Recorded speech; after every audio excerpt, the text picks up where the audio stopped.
Good evening. This is the continuation of the Planning Board workshop discussing the possible rezoning of the M1 district, which incorporates the mills. We do have a very brief agenda, but the first item on the agenda is consideration of an alternate, Mr. Frederick McMiniman, who is in the audience. Rick has submitted an application and a letter of interest and a resume. And the first thing we'd like to do is to consider Rick as an alternate. Rick, you want to come up to the podium? If somebody has any questions for you, I'm sure you could answer them. Okay. Maybe you could tell us a little bit about your involvement in addition to the resume that you've attached to your application.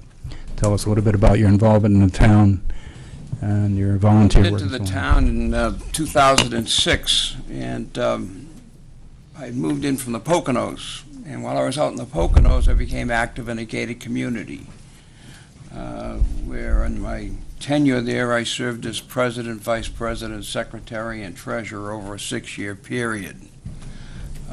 I also was a member of the Stroud Township Zoning Appeal Board. And I mentioned earlier, it was fun watching last night. Brought back old memories of the kind of problems that exist in a zoning board. I've not been on any planning board. However, in my background, I've spent almost 30 years in the banking and financial industry. I am an attorney, and I'm very interested in what benefits the town of Newmarket. And when I first came here, I served on the trustee of the trust funds, which I'm still a member of. Last year, along with Peter and John, I was on the CIP committee, and I think we did one heck of a job on that. And I also was on the budget committee. And I was elected to 2 terms, but one of them didn't quite work out the way I wanted it to. So I was very happy to have you ask me to participate again. So if there's anything else I can tell you, I'd be glad to do it. Are there any questions for Rick? George? Yes, I'd like you to explain why you think you should sit on another board for the town when the board that or committee that you were elected to, you chose to leave just recently. Sure. The reason I chose to leave that board was because of the fact, as I've written an article in the paper, I felt that special interest groups were about to control that committee. And I felt that those special interest groups would no longer serve, or would not serve as the best interests of the town. And so as a result, I resigned. My question was, why do you think you should deserve to serve on another board in this town? When I think I'm capable, and I think I can do a good job. I'm very interested in the town and working for the town, for the betterment of the town.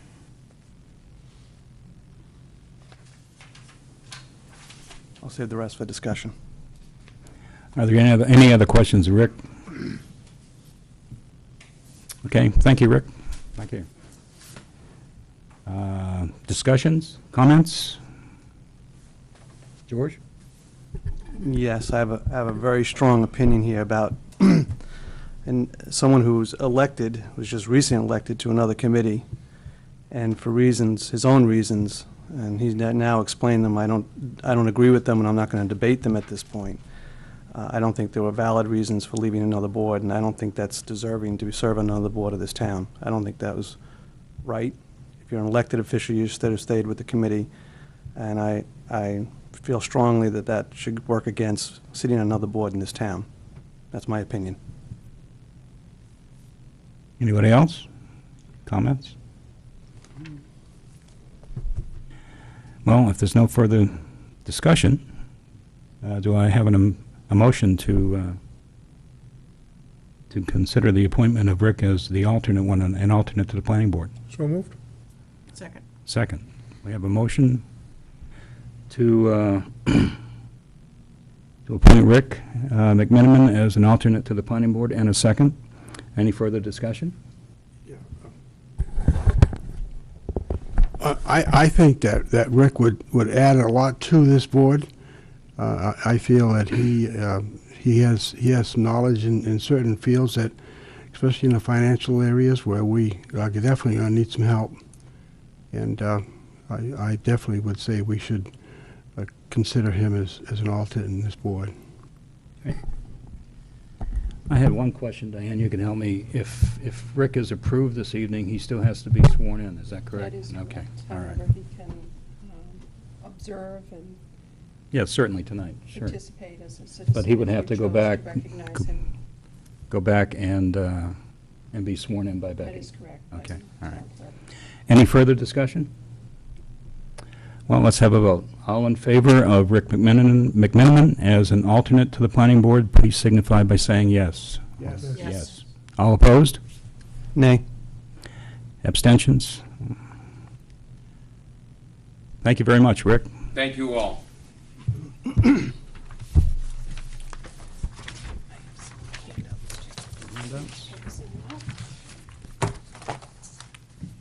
you want, Diane, you want your original? Sure.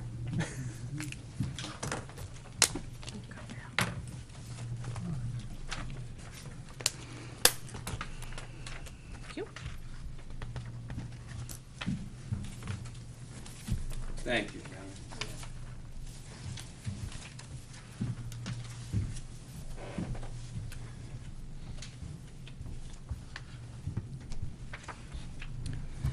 I would like to bring the board up to date with a conversation I had with Arlen Chafee. It would be yesterday morning. Diane, he has asked to, if he could have some time on next week's planning board meeting. And I said, although he's not on the agenda, there is an opportunity under public comments, I think, or, Or at this point, we could add him as a agenda item. oh, can we? Okay, I didn't know Yeah, how. just so long as we post it 24 hours. Okay, advance of the then, meeting, all which right. We still have enough time to do that. All right, if you would take care of that, because Arlen wants to give us an update on the status of what he talked about in the last planning board meeting, which is some negotiations that were underway. So if you could add him to the agenda, that would be great. And we have one of the representatives from the NCDC here, Mike Provost. So maybe you can bring us up to date, Diane, Okay, and certainly. kind of cover what you've handed out here, which looks to be the result of our last workshop. Yeah, if you recall at our last workshop, I presented a concept, an idea for the board to toss about and discuss, which would set up a new classification within the M1 district for mixed-use developments with a focus on redevelopment and rehabilitation of the existing mills in our downtown mill district. And as I presented the concept to you, the thought was that we would allow such developments by conditional use permit within the downtown mill district, and it would allow for a mixture of commercial and residential uses. We discussed that this would not be targeted for new development per se. That was specifically for the redevelopment of existing mill structures with an eye to getting a historic mill restoration completed. We talked in concept about having some limitations on the percentage of floor area set aside for commercial versus residential use.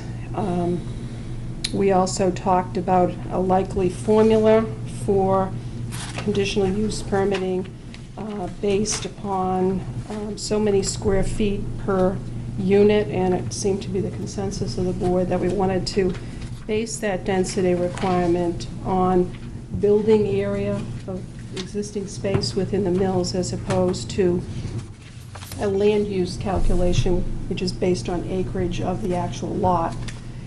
We also talked about the need to have some kind of an overall master plan a development plan, if you will, for the entire tract that would look at, would show graphically how the lots would be laid out with respect to building areas, access points, open space and recreation areas, sidewalks, and the actual footprints of the buildings.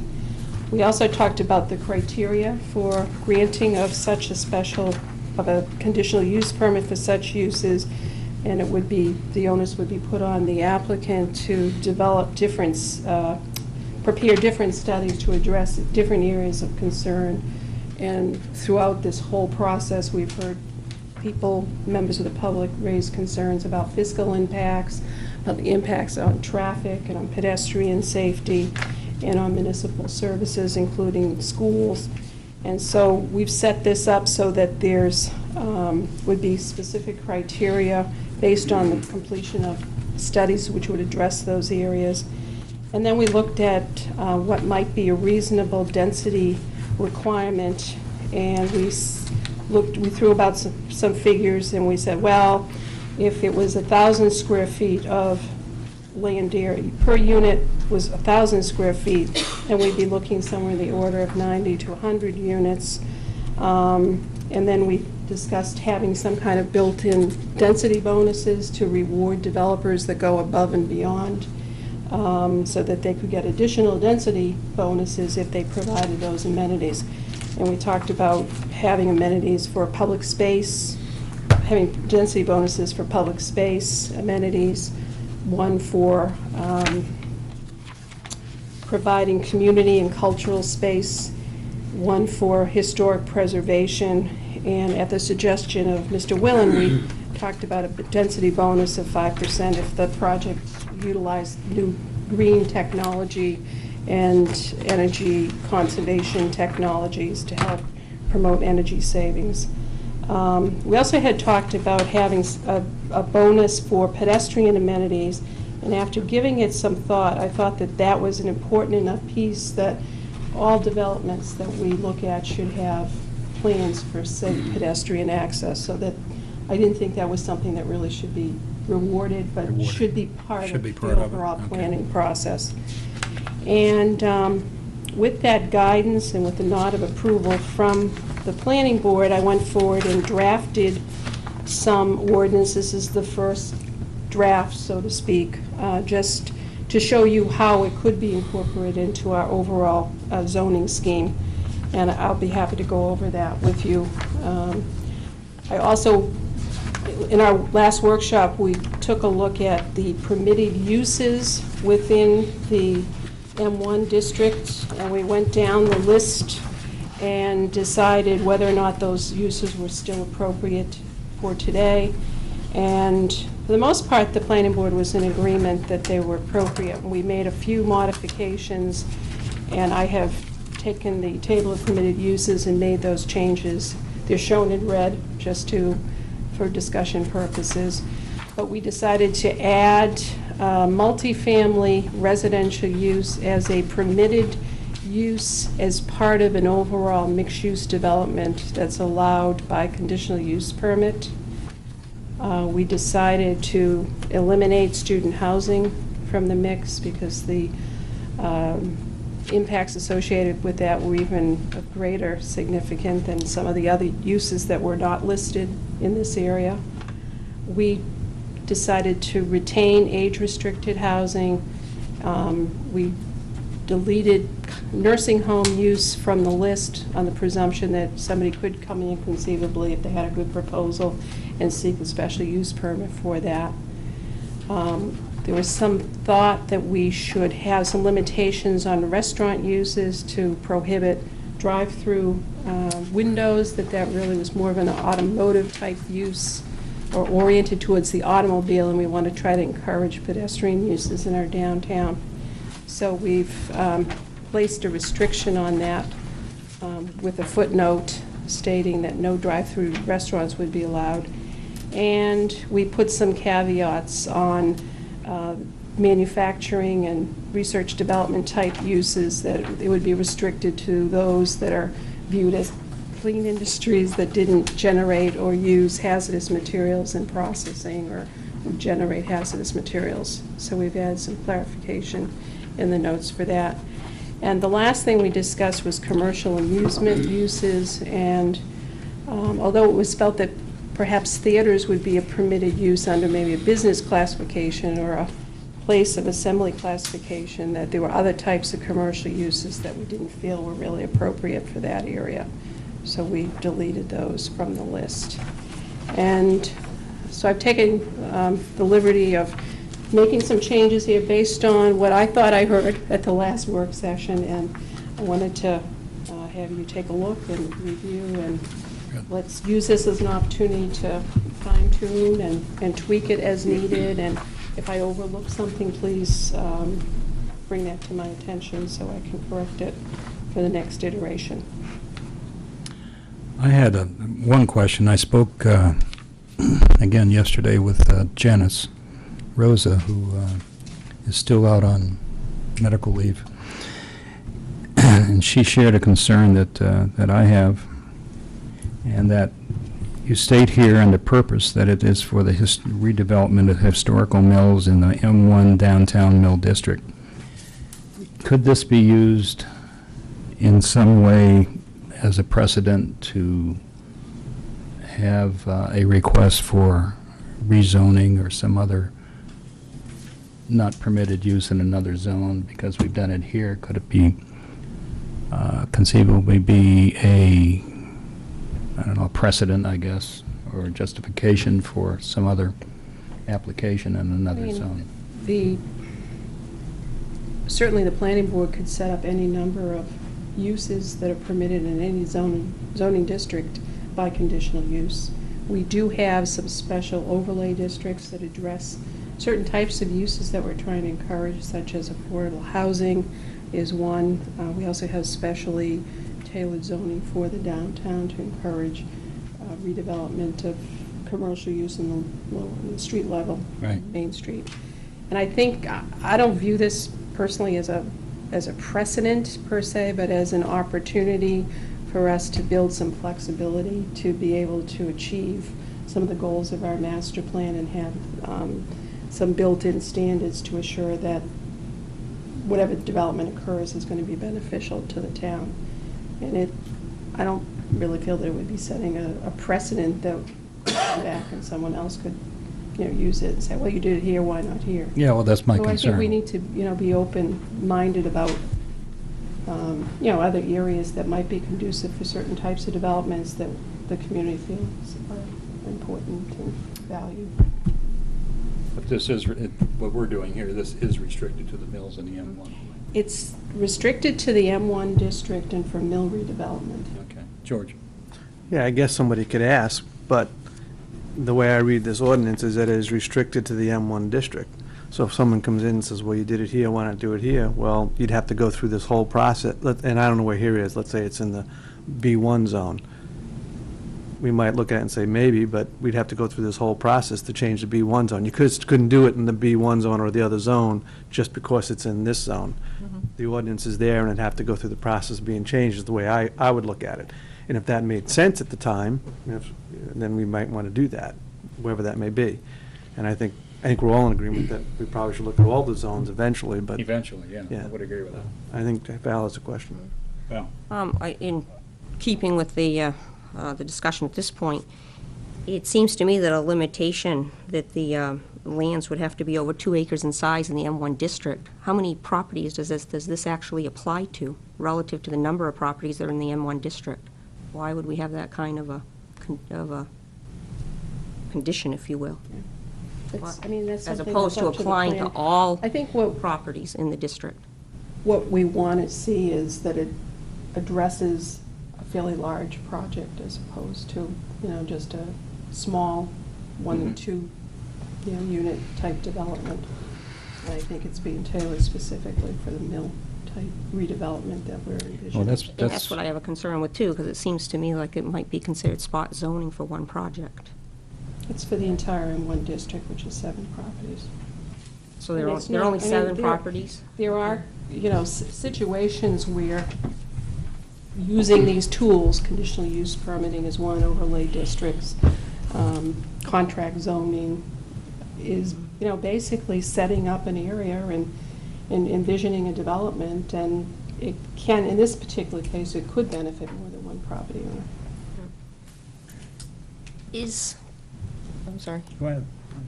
I think the other concern I have from a competitive standpoint with other mill communities in the seacoast is, does this put us in an uncompetitive position with going through this conditional use permit as opposed to adopting a type of competitive zoning relative to what other towns are doing for their mill districts, such as Dover, the Dover Waterfront District, the Portsmouth Waterfront District, Rochester's, you know, Mill District, Exeter. I've only looked at those four, and of those four, Exeter's the only one that does the special use permit.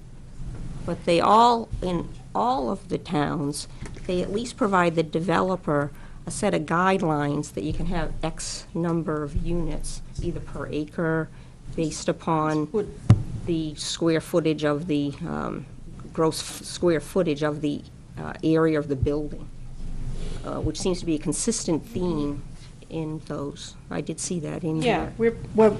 Initially, last week, we were looking at so Why- many units per square feet of land area, and the planning board felt more comfortable tying it to the actual building area. So what we're proposing is sort of a base, is 1,000 square feet of building area per unit, which is similar to what actually Dover's mill district zoning is in their urban mill district area, as well as their downtown area. They have one area which I think is 1,000, another area is 600 Yeah. square feet. So it's a Correct. similar type model that we're proposing. And it's really pretty standard, it's not anything that's unusual. So could we make it apply to the whole district just by eliminating that it only applies to those properties that are 2 acres and more? And Just is put that that any in. I'm not- detriment? And another, I wanted to just kind of pre-qualify Yeah. my state. I was asked to Correct. put something on paper that we could discuss. I'm not necessarily wedded to any particular, you know, percentage or square foot amount that's here. I think this is for discussion, to start getting us talking, so. We spoke at the last workshop about trying to get an apples-to-apples comparison of the square footage that the parties would use, the NCDC, and we could use, we would agree on the square footage amount, so that if we decide it's 1,000 square feet per unit, then we would know kind of what the baseline is Right. before we start applying the And the percentages. And I recall, and maybe Mr. Provost can clarify or provide some information. I recall Arlen, when he first came in, he said that there was 180,000 square feet of gross floor area in the mills, total gross floor area. And that was sort of the figure I was working off of. So if you back into it, you come up with 108,000 square feet of building area could conceivably be used for residential use, and that translates to 108 units under the 1,000 square foot limit that we were suggesting. And from there, it goes up incrementally to, I think, with all 4 of the density bonuses, is up around 130 units per acre. I mean, 130 units, excuse me. So that's based on 60% of the gross floor area being residential, and then dividing that by the 1,000 to come up with those Correct. base number of units. That's correct. What you're saying is you can reduce the square footage per unit Per unit with the bonuses. with the bonuses to get more units. Exactly. In the 60, within Content. within the 60% allowed. Right, which goes, I think that it goes down to about 800 square feet. Well, if you start at 1,000, there's 4 times 5 is 20%, and so you'd be down at 800 feet, yeah. Right. If you got all the bonuses. Right. And I apologize for not being able to attend the last meeting with the discussion that went Actually on. doing what you were doing. Walking on a beach. The reasoning behind this being through a conditional use permit as opposed to simplifying the M1 zoning that will provide for this and giving the items that you've set forth here, basically as, the zoning requirements, but that it's a use by right as opposed to a conditional use permit, and having a developer have to go through that extra step and the unknown of it, particularly if they don't have to do that in other towns. Well, I guess the How thought can we was simplify that process? that my thought was that there were enough issues raised about impacts on transportation systems, impacts on pedestrian safety, fiscal impacts, economic impacts, that it was really important that the planning board have the benefit of data to work with, to evaluate the appropriateness of the development before it went forward. And that was a reoccurring theme as this came before the zoning board from the residents as well as board members. So this is a way of getting those studies done before there's a final engineering, so that the use itself can be supported and demonstrated as being beneficial to the town. Do you know why other towns wouldn't require that? Where they would I'm just trying to- require it as I'm- part of the planning process? I'm trying to base it on what I've heard as I went through this process, Okay, which... so for Newmarket. The people in Newmarket I think we're demanding accountability from the planning board, and this is a mechanism, or from the town, not just the planning board, but, and this would be a mechanism to assure that accountability, so that when the plan is approved with a full understanding that it's going to be a benefit to the town. And it would be through the planning process, the planning board process, that we would have the fiscal study done, and tax base, financial impact, the infrastructure impact, and so on. As opposed to going through the zoning board, which requires a different legal test that has to meet different criteria. I guess I just see this as an extra step for the developer, and a question of if they're going to have to go through similar steps in the planning process, why do they need the two permits? First, they need a conditional use permit, and then they need to go through subdivision site plan. Because the conditional use permit will determine the appropriateness of the use, whether it's the site plan process looks at the more detailed engineering details of the plan. So what I'm hearing, it's like the developer will come to the planning board, and the planning board will say, well, if we like your project, we'll let you go the next step. As opposed to, if your project meets the zoning of the planning that we're doing ahead of time for what we want to see there, you can start to go through the process. I just don't understand why other towns don't do it, and why we are Other towns do proposing to. have conditional use permits set up this way for mixed-use development. It's not unusual. George? I view this as a means of being flexible to allow flexibility for any number of developers to look at this. I think if you're looking at if we go to the specificity that you're looking for, we'll have to get a little bit more specific in a solid zoning plan, in the zoning ordinance that we're going to debate on forever on the details of it. And at some point, somebody could come in and say, well, I want to put something in that doesn't quite make that, and then they're going to have to go back to the zoning board. I think this allows for some upfront flexibility. It takes it out of the zoning board's, I don't want to say it this way, but realm, yeah, it does, but because it allows that flexibility. And that, so if they're having the conditional use permit, they can come in with a concept, and we can get that concept nailed down, and it allows for that flexibility for anybody to come in. We're not specifying what has to be there. It has to be only this amount. It has to be only this much commercial or recreational.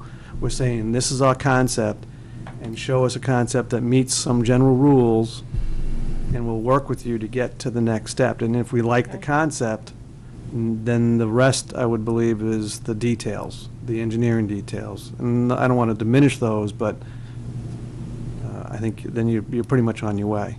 And it allows the developer to come in with more detail than they would at a zoning board. I think that's what happened the last time. They were saying, zoning board was asking for this kind of detail, and they're saying, we won't do that until we know we can get to the next step. Okay, thank you. That's how I view it. Yeah, Chet? I think we have to set a timetable here in terms of what we want to talk about, who we want to bring in at certain times and so forth. I think we've debated this enough in terms of the changing the zone or with certain conditions or changing the entire zone. We got to get some data. We don't have the upright data, the today data. In other words, we want to know just how this is going to impact our wastewater plant. We want to know where the water is to supply these 130 houses that you want to put in, plus the 15 you've already okayed, and the safety these things are going to possibly concern. We have to know all this stuff before we're going to vote on anything. I think we got to set a timetable and bring people in and talk to us and collect some data before we make any decisions. Well, the kind of data that you're discussing that you'd like to see, once we have an applicant here, that would be the planning board process. We would have the fiscal impact study. We would have the infrastructure impact study.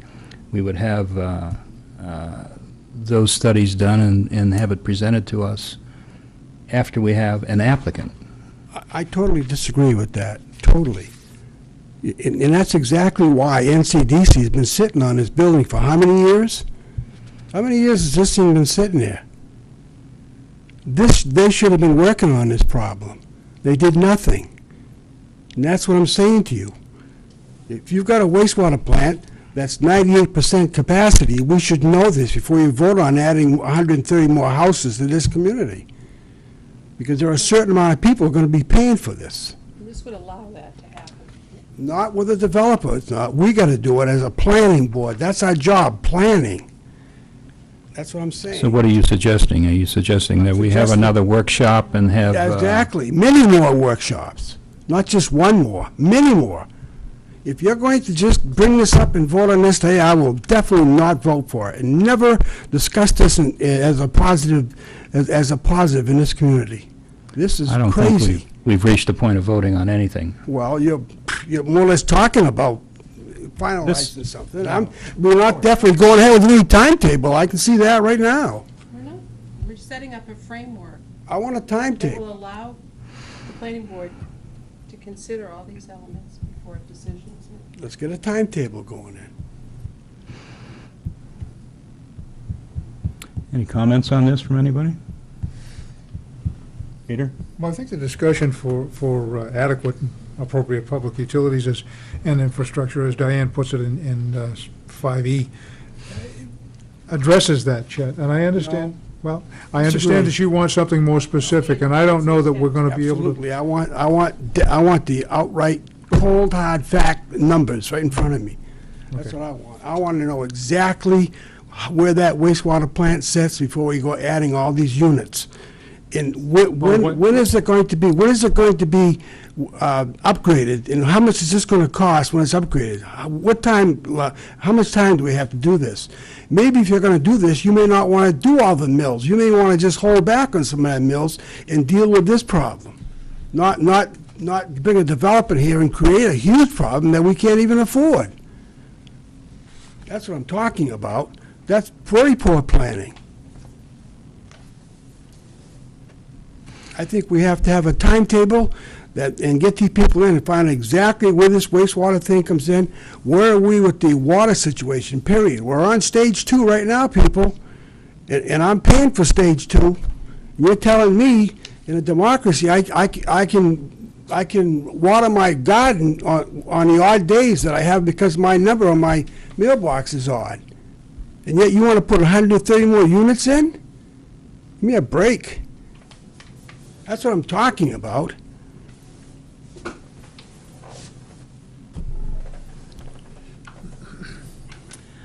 Diane, how much water was set aside by the Department of Public Works for the mill redevelopment? We did some estimates, and it was determined to be between 8 and 12,000 gallons per day. And right now, we have about 42,000 gallons per day. That's based on historical data that's been provided by the Public Works Department. We've also taken into consideration projects that have been approved that we have commitments for.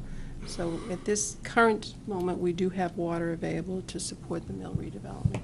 And that's been available or committed for some time, is that correct? Back at Smutty Nose, I'm sorry? there was actually a commitment for water and sewer. Could you come up to the podium, please, Mike? I thought this was a workshop with just a planning board. We shouldn't be having any comments from people. at this There's a workshop. question on the table. If this gentleman can answer the question, then I would like to have the question answered. My name is Michael Provo, and I'm a member of the NCDC. I live at 16 Beach Street. I believe at the time that we were in negotiations with Smutty Nose Brewery, that there were arrangements made for water and sewer use in the property, and that's what Diane's referring to right now. And that has been in consideration and held to that through this whole process. So, just for information for the board. I'd like to Thank you. debate that question, please. Yes. Is it my understanding, Mr. Provo, that this water is not set aside specific for the mills? We can talk about with the numbers that she just mentioned, but a developer can build outside the town and take all the water he wants. And that would include the amount that you're talking about. Am I right? I really don't understand the question you're asking. The question is, The you're only thing saying- I'm saying is that the water usage and the water usage in the community at the time of the application coming in for Smutty Nose Brewery was well looked at, and the question was answered that yes, there was enough water to have Smutty Nose Brewery coming in, which at the time I think was actually looking at using more water than what the residential use would have been. So the residential use and mixed use is actually, I believe, a lower level of water usage than what it was at that time that was proposed. And the town had committed at that point in time that there was enough water there and availability. And that still has been stated throughout this use, that has been reserved pretty much for the mills. If that's so, why are we on stage 2? I wouldn't know. You'd have to ask your water board and your public works department for that answer. I'm not part of the water board. It's my understanding that with talking to the planning board, that we had something in place called urban service boundary specifically for the mills or the M1 district. No. And you people, and this was outright done, you said, Diane, yourself, this was illegal. And yet you're telling me that The town Wait. attorney reviewed it Go ahead. and said that it was not legally defensible why? because the notion of an urban service boundary has no relevance. What's in he New talking Hampshire. about?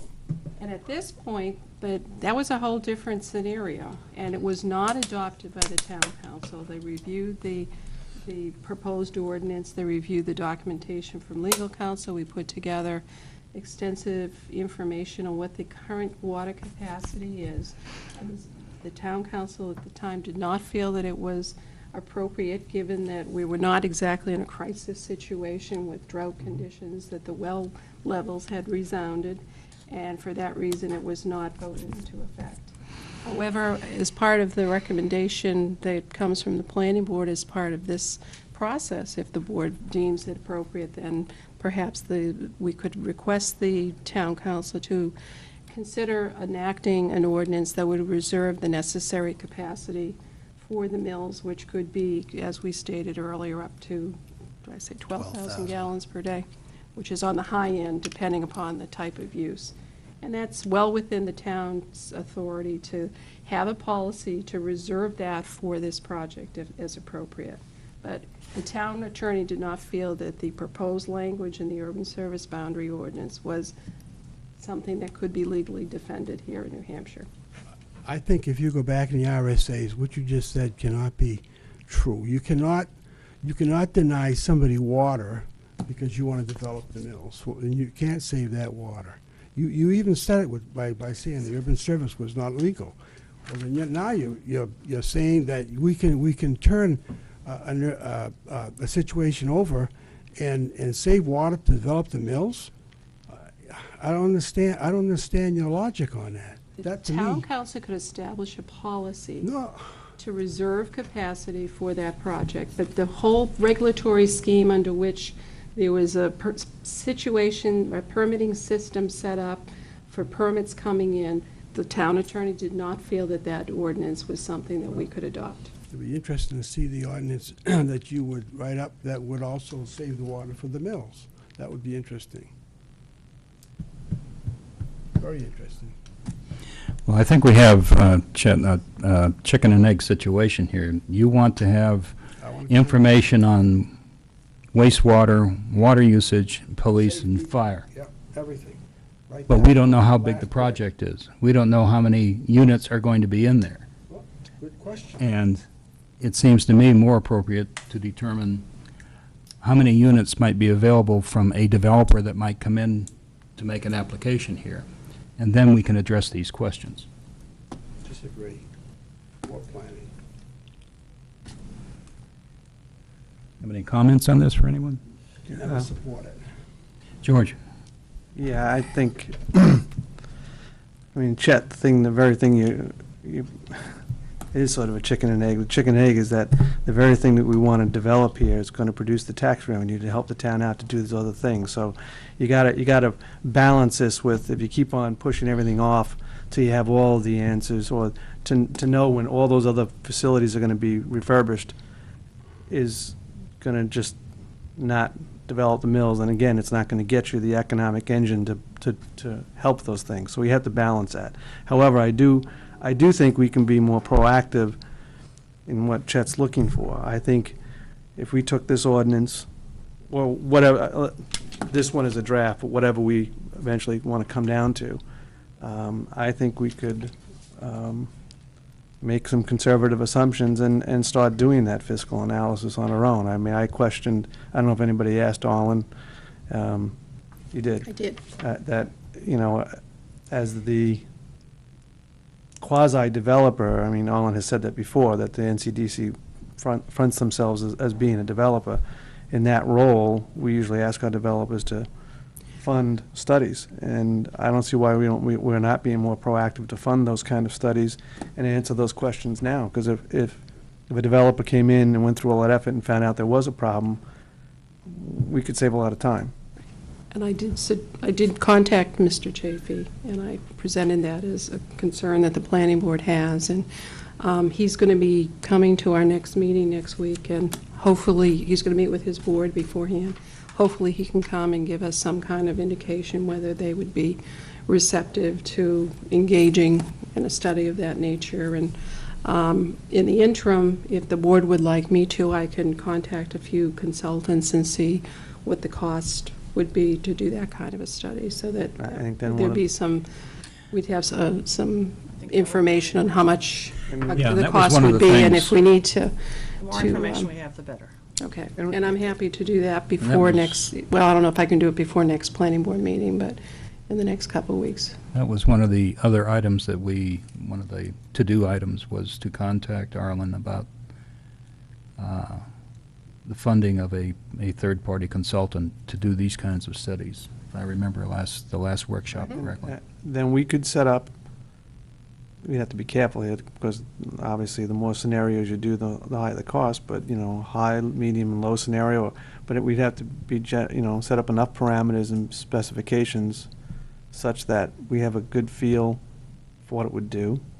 That doesn't mean that a developer coming in would exactly meet those, but one would think that they would fall in some sort of that range, and then they would have a better idea what they're faced with. Mhm.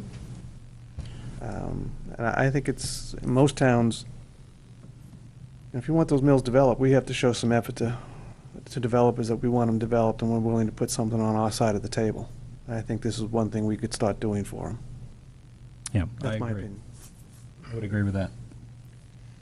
Mr. Chairman, would Yes. it be appropriate for the planning board to set up a subcommittee of a few members who could work with me and maybe meet with some consultants and get a sense of,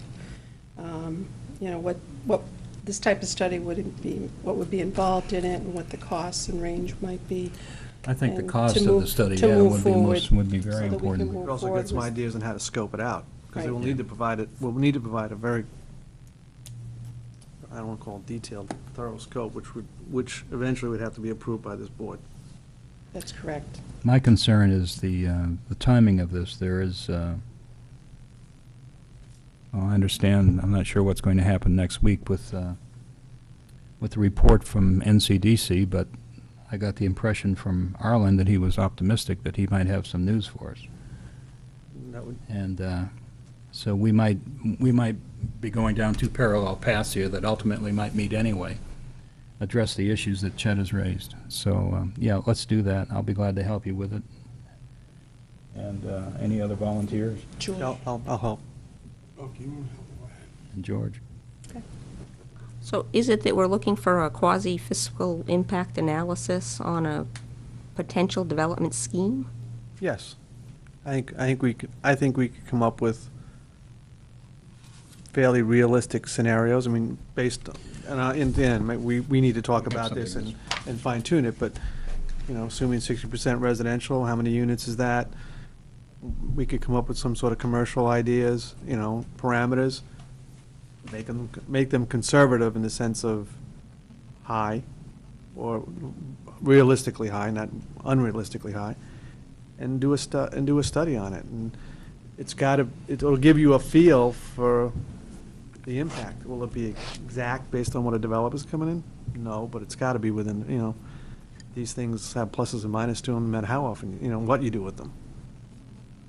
And so we're talking about the wastewater, water usage, and I have Public police, safety. fire, and fiscal impact.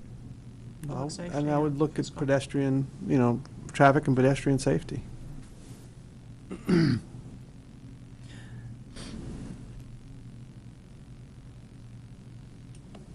Now, I don't know, maybe we can ask Arlen next week, but maybe the NCDC has recent and relevant information on these areas, and there's no use reinventing the wheel if they have them.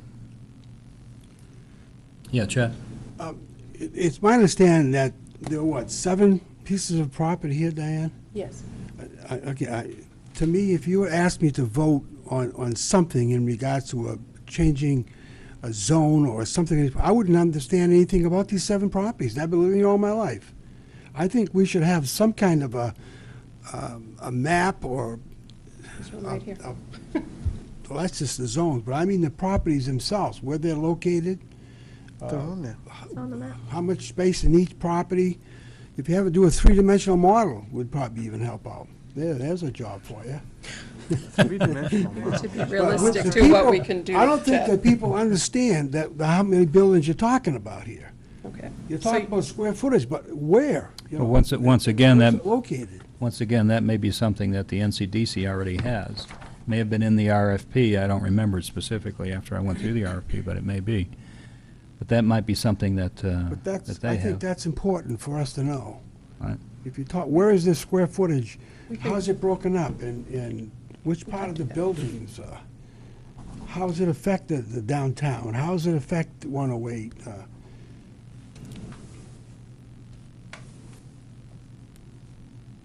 I think if you're gonna change the zone, I think you should be changing the zone for an asset. We're not We're not changing the zone, we're zone. just, What I'm we're saying, eventually, that's what you're gonna wanna do. we're what I'm saying. providing some flexibility on the density requirements to facilitate and promote a mixed-use development of the mills. I think we should know more about how these mills are situated, with the square footage and so forth, per unit. I think we can put some information together for you on that, Chad. It's in the RFP. There's been extensive information pulled together by NCDC. If you go on to their website, you can see the I think- material they threw. Chet has all that with the disc that I you thought handed that- out. Yeah, I thought that was part of the package you put together, Valerie. Yeah, but I want the people to know this too. I want them to see it, not just us. Okay. It's on the Would website. you on the like us website. to Well, a make- lot of them can't use the website, can they? Does How everybody, do we does everybody have a computer? How else Get can we around do it, that. Chet? Well, What do you want? Knock on each of their then doors then and we should hand have a them a map piece or of paper. something we can put up here where they can see it. Val, Let's is get it, some visual stuff here. Well, I instead of should- just sitting and I talking should ask about Mike, stuff. is this stuff in the library, Mike? I believe it's also in the library, and it's available through the town administrator's office. We should have it right here, right in front of us. Okay. Well, if you tell me what you'd like me to pull together for a workshop next time, I'd be more than happy to get that information for you. And we can put some summary data sheets together with that information. Okay? But a lot of this, Future workshop. as part of the subcommittee, George, a lot of this may be immediately available from NCDC, so we don't spin our wheels and reinvent them. So let's remember that. Maybe it would be good if we go over this draft page by page and just Okay. have some comments and That would be helpful. feedback to Diane, who's spent a lot of time and a lot of good work on this, which is appreciated very much.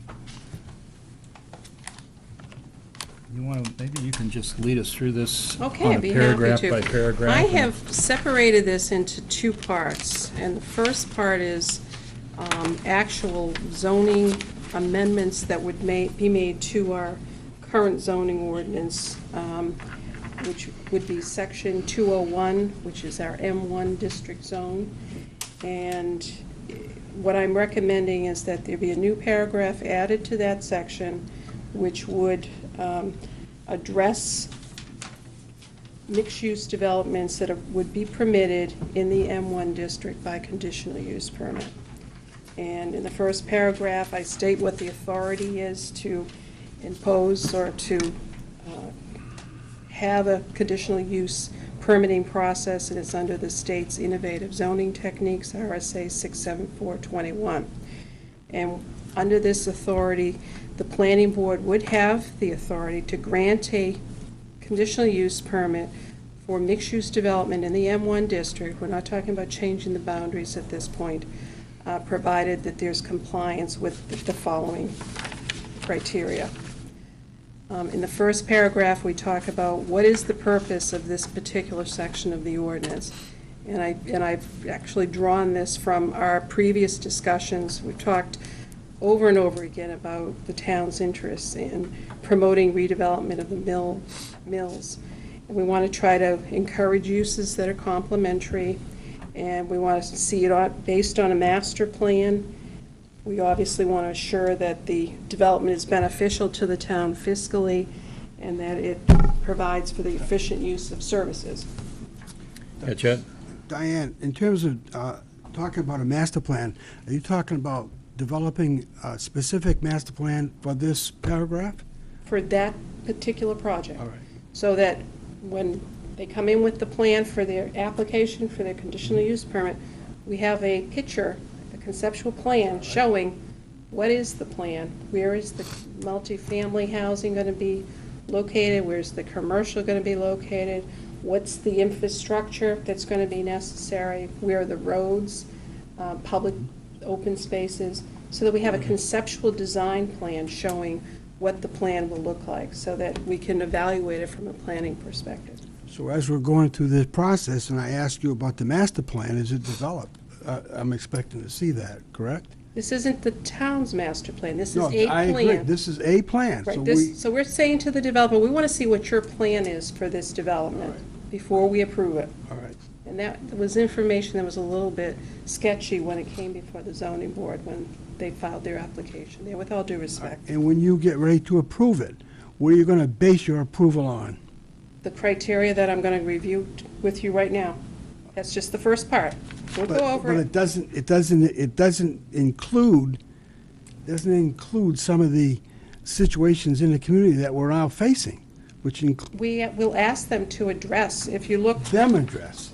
well, and we will evaluate them.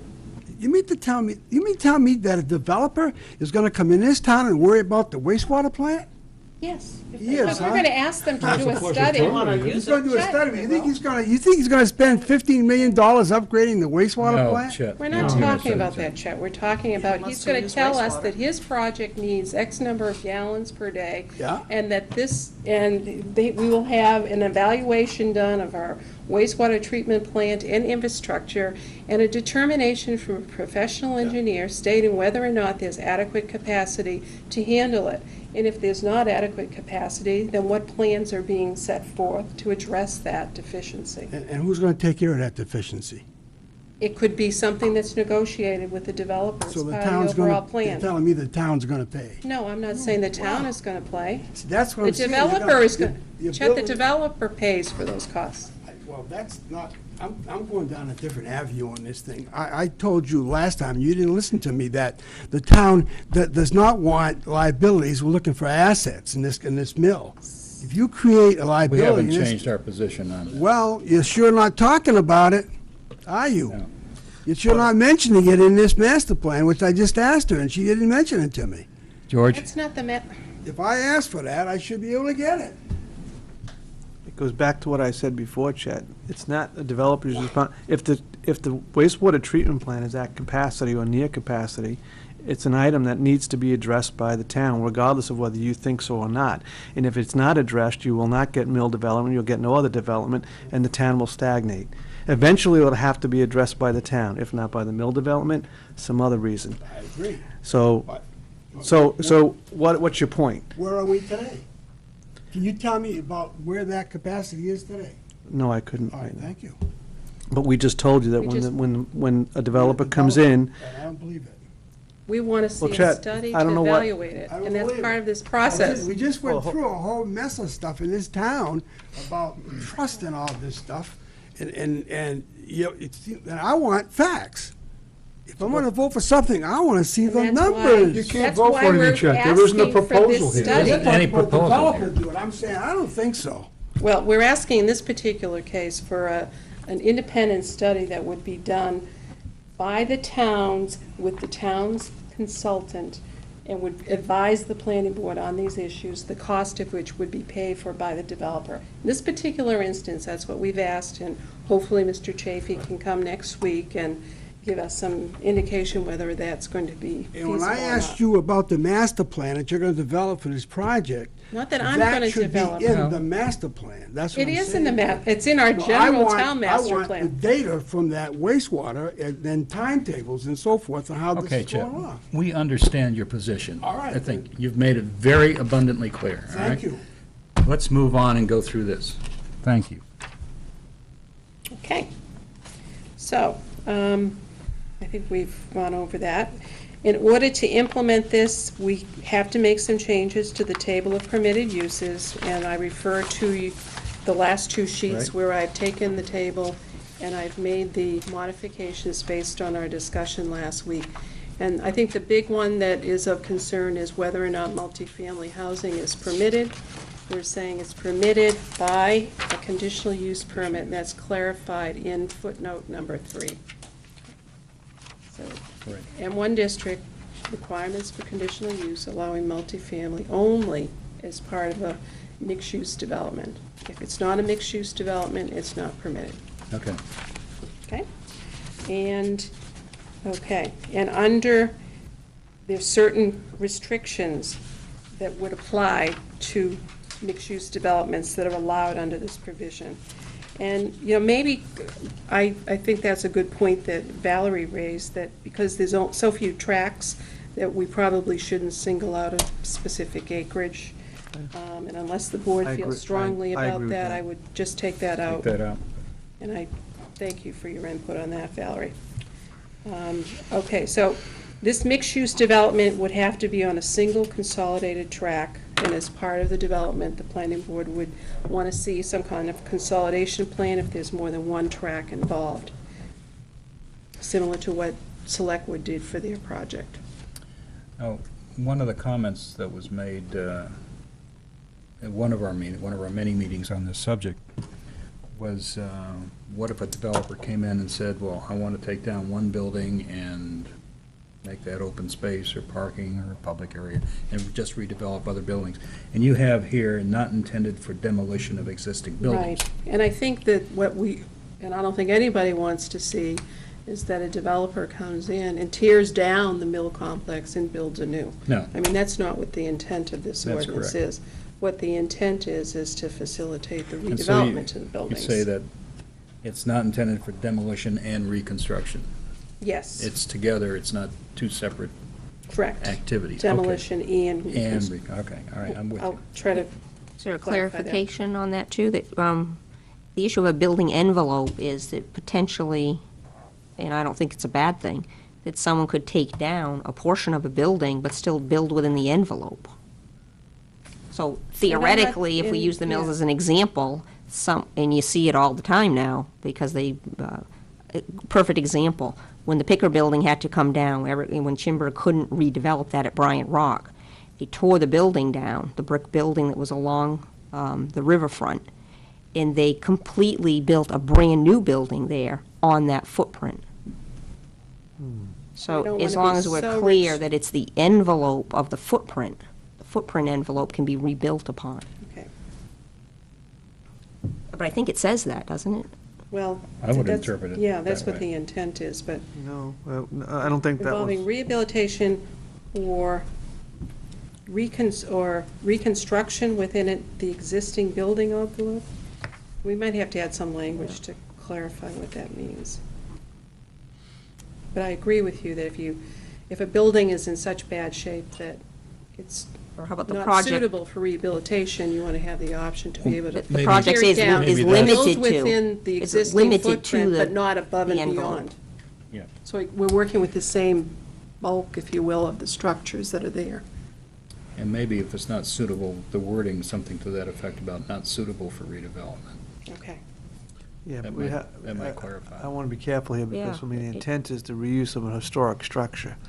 So Right. it's not, if we want to say that, we have to be careful to say that to prove to us that it's not usable. And I'm not sure you can get Yeah. historic preservation tax credits Right. if you're building new construction. No, so I think we're addressing that issue in another portion with bonus densities or a developer looking for tax credits. I think even if we look at each of the 7 buildings, that there's a distinct possibility, and let's say nothing happens for another 10 years. Much of the buildings are probably going to come down. And not just for the undeveloped mill building, it could be, if Selectwood, if they don't move forward and redevelop, are they gonna have to do something else on that footprint at some point? Or, if anything happens down the road to Bryant Rocks. I mean, I think if, at least we can look long-term. I think what the intent here, from what I'm hearing from Diane, is that we're just talking about that any redevelopment scheme is limited to the footprint of the existing buildings, so that people aren't adding additional square footage to the lot. What They're not about- adding additional density to build out. What about the height? Mm-hmm, yeah.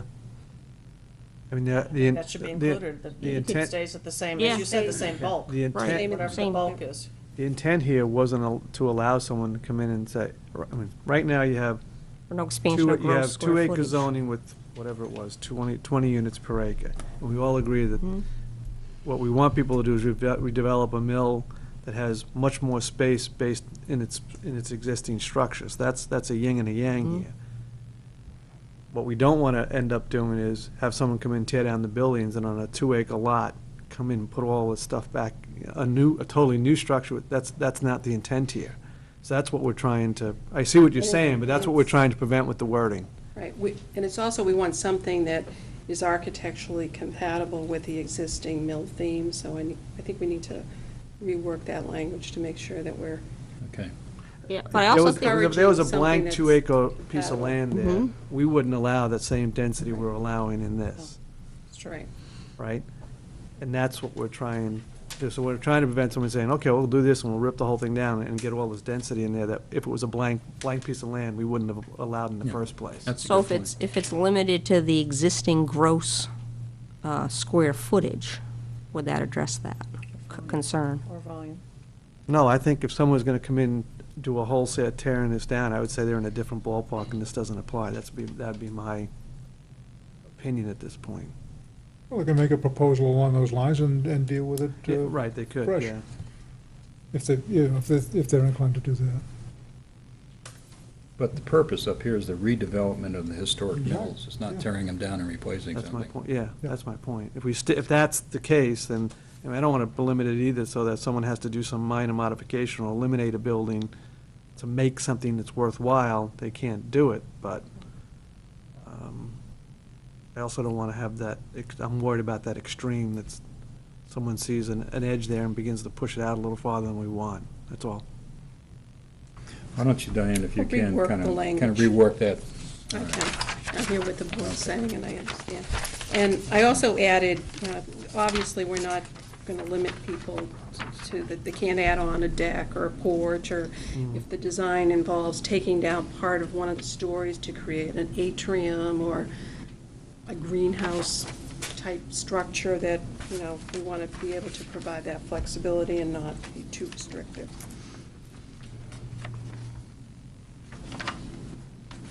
Okay, moving right along. Shall we move now? We talked about having some limitations on percentage of residential versus commercial. If you recall, at our last meeting, we talked about, let's just work with gross floor area and not get into the finer nuances of net floor area and taking out areas for common utility, common areas, utilities, laundry facilities, that sort of thing. So I tried to come up with a ratio that was liberal enough to provide enough space. And I usually, it's what, about 20% typically is what those common areas are. So I came up with a 40-60 split. That's something that can be fine-tuned by the board. But if you assume, again, 180,000 square feet, that comes out to 108 would be the amount for residential, and that would translate into 108 units as a base density to work with, given the existing volume of building space.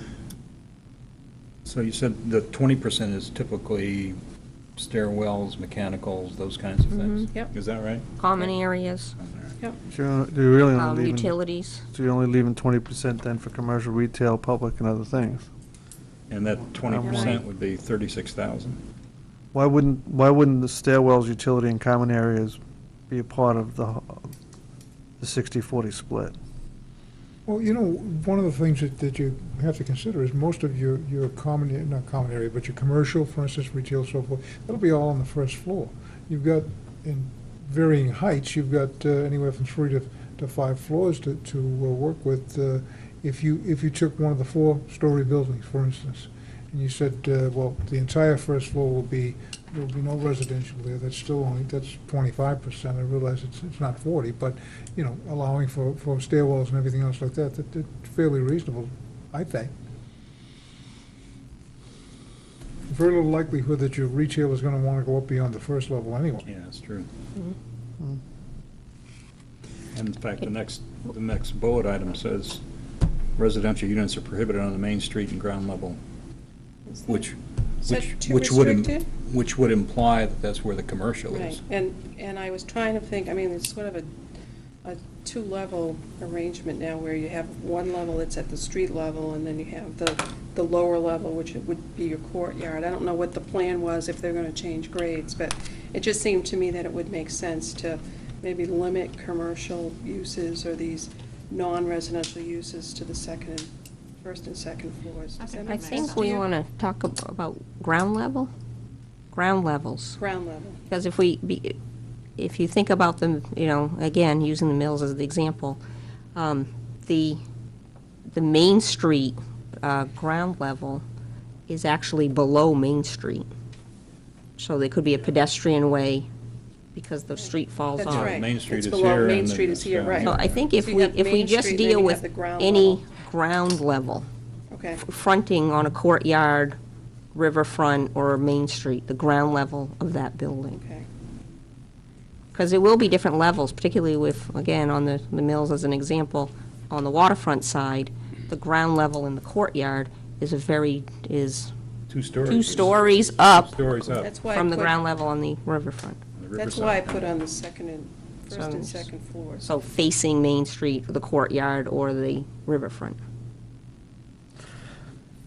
I'm going to go back to, Tom, sorry. Sure. I'm going to go back to the 60-40, and I know I'm not explaining myself well, and I know, and I don't disagree with saying it's gross floor area, but the way this is worded, the common spaces are heavily weighted away from the residential. So in terms of usable space, residential is weighted higher. We'll actually get more than 60% of usable space. And I'm sort of it's Make an analogous to when we have some, in a residential subdivision where we want, in an open space subdivision, when we say we want open space, but we don't want we want the developer just to give us all wetlands. And that's what's, I think, is happening here. We want enough usable space for commercial.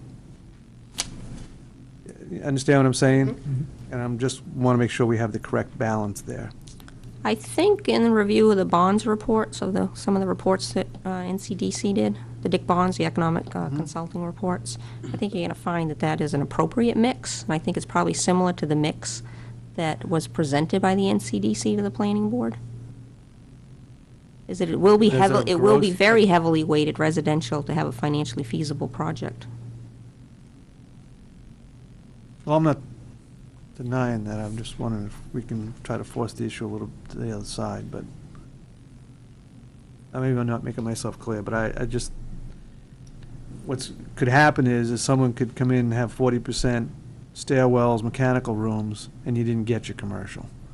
That's my point. Okay. You know, if somebody looks at it and says, well, I had to put this much mechanicals, I had this many, I have an elevator over here, I had to put a stairwell over here, I gotta put laundry facilities in for the residential, and that all adds up to 40% of the gross floor area, so, yeah, maybe I had a pizza parlor downstairs. We didn't get what we wanted.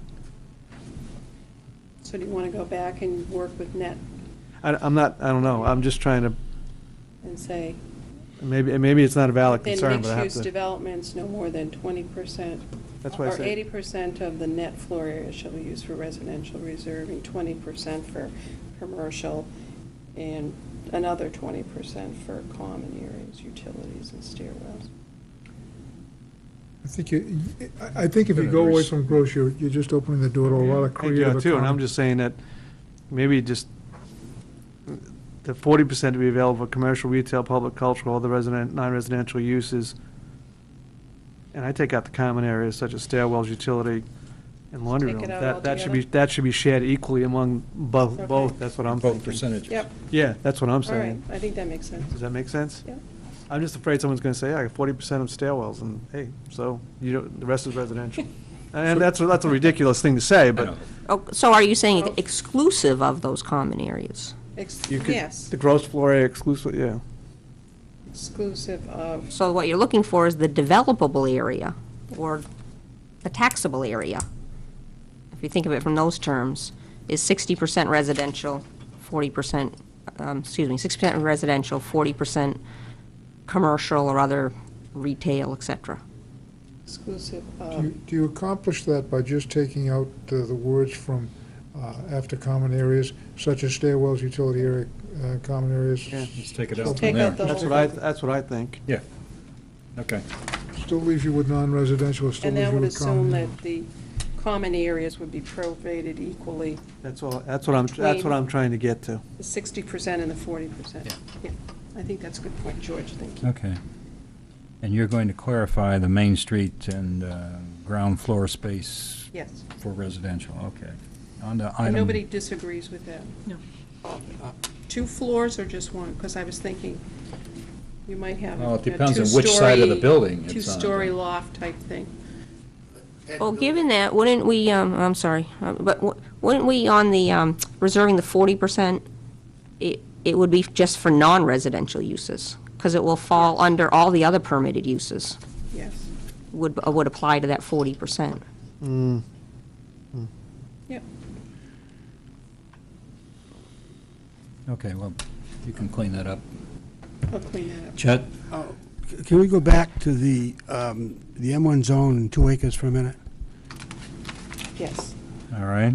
When Valerie mentioned the fact of 2 acres not being a logical way of going about developing the mills, are we talking about just the mills themselves, or are we talking about all of M1?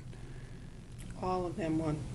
We're saying that this applies to all of M1, as opposed to trying to spot zone for one property in M1. Why? Why would you want to change all of M1 in terms of to do away with 2 acres? Because I don't think that, I don't know, maybe Diane can answer this from a legal standpoint, can we spot zone for one property in a No, I district? think We're doing a historical mills thing. That's not spot zoning. Yeah, it is. Another developer could come in and say, you did this for the mill, so you can do it for me. Then somebody in M1 zone can impact that zone also. We're letting them do it. If they meet the requirements of this. If you do away with 2 acres, they will. they can do whatever they want. We're not saying a minimum lot size of 2 acres. We're saying that this special zoning would only apply to lots over 2 acres in size. We're not getting rid of the minimum lot size requirement. Which is 2 acres. Just double check that for you, Jack. Good question.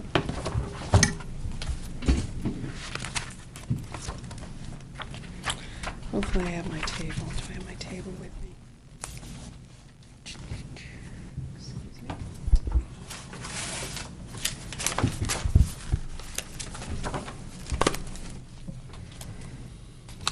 Do I have it? I might not have my, does anyone have their dimensional table?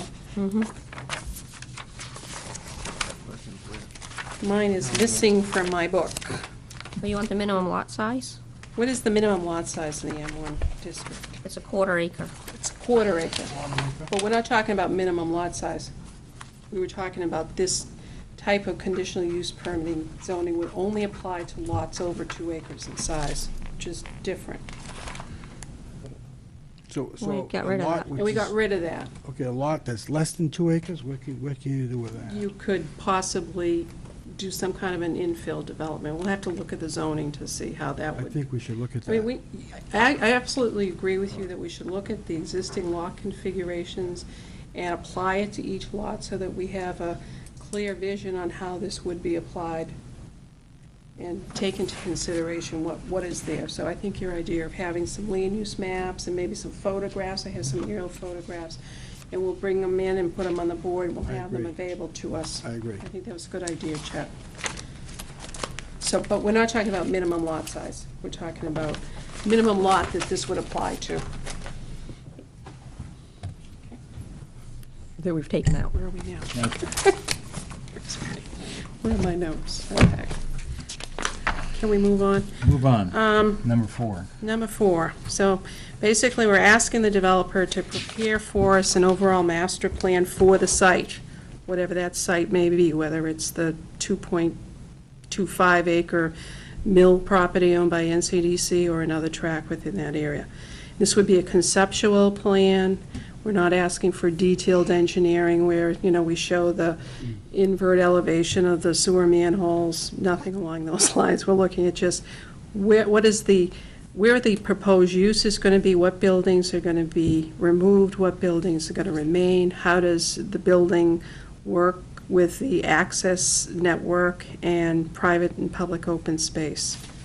So it's basically a conceptual design plan. And might include parking as well. How are you going to meet the parking? And it could include the property across the street if that was part of the proposal. Okay? Comment? Yeah, you first. Just to address some of the bonuses later on, may we also want to add the energy components? Yeah. Like LEED certification or something like Yeah. that. Just if they're talking about that, we know about it up front, that they're going to be looking for those bonuses. So we just make it consistent. As part of the master plan? Paragraph. Yeah, because the other ones will paragraph address, Yeah. similar to open spaces, public open spaces. I mean, I think as long as Okay. we just address, or historic, you know, if they're going to do a historic rehab, just to Okay. make it consistent with what kind of bonuses they're going to be Yeah. asking. Shall Historic- include and Historic include the preservation measures component and or energy environmental conservation components. ideas, concepts. Okay. Question, please. Yes, Chet. In terms of the master site development plan that's going to be required by the developer, we're not including anything in terms of how if they decide to bring in a windmill or other types of energy that would be used at this point? They could. Yeah, They so could we include should- that as part of we their should- That should be concept. brought in this Yeah. master plan. Yeah, show your, Well, the energy. the concept plan for energy conservation. Yep. Okay. Diane? Yeah. The last bullet says buildings to be removed and the footprint of buildings to remain. You might want to also add anything that might be constructed. Mhm. Areas for new construction. I'd like to see that. Suppose somebody wanted to add on and they had the room to do it along the waterfront, a 50-foot addition to the buildings and so forth, I don't see where that would be a big problem. No, You're and that restricting was- him to this. No, and that's what we were Yeah. talking about. There may be instances where there'll be expansion of the building, and provided that it's consistent with the architecture and the scale of the existing building, and they're not adding net building area, Mhm. that it would be acceptable. We may actually want to talk about maximum lot coverage, We could. Talk because about then which? maximum lot coverage of the Oh. buildings, because then we at least are assured that there's open space. Well, we on talk the about a lot. footprint, don't we? Isn't there? Yeah. Well, we. We're talking about existing footprints, but, you know, But there's always a possibility of something good could happen, and we're saying no. Okay. So if we had a maximum building coverage ratio requirement, that would, it could possibly allow for expansion and Here's where a additions to nice existing map, if you had buildings. a map set up, you could see the stuff, and then you could make decisions on that. Yep. And that's the idea of this plan, so you can visually see what it is it that we're approving? Okay. All right. Now, the next section tries to get at what the criteria is under which the planning board would grant a conditional use permit. And we tried to take into consideration all those things that we're concerned about, as we've talked about time and time again.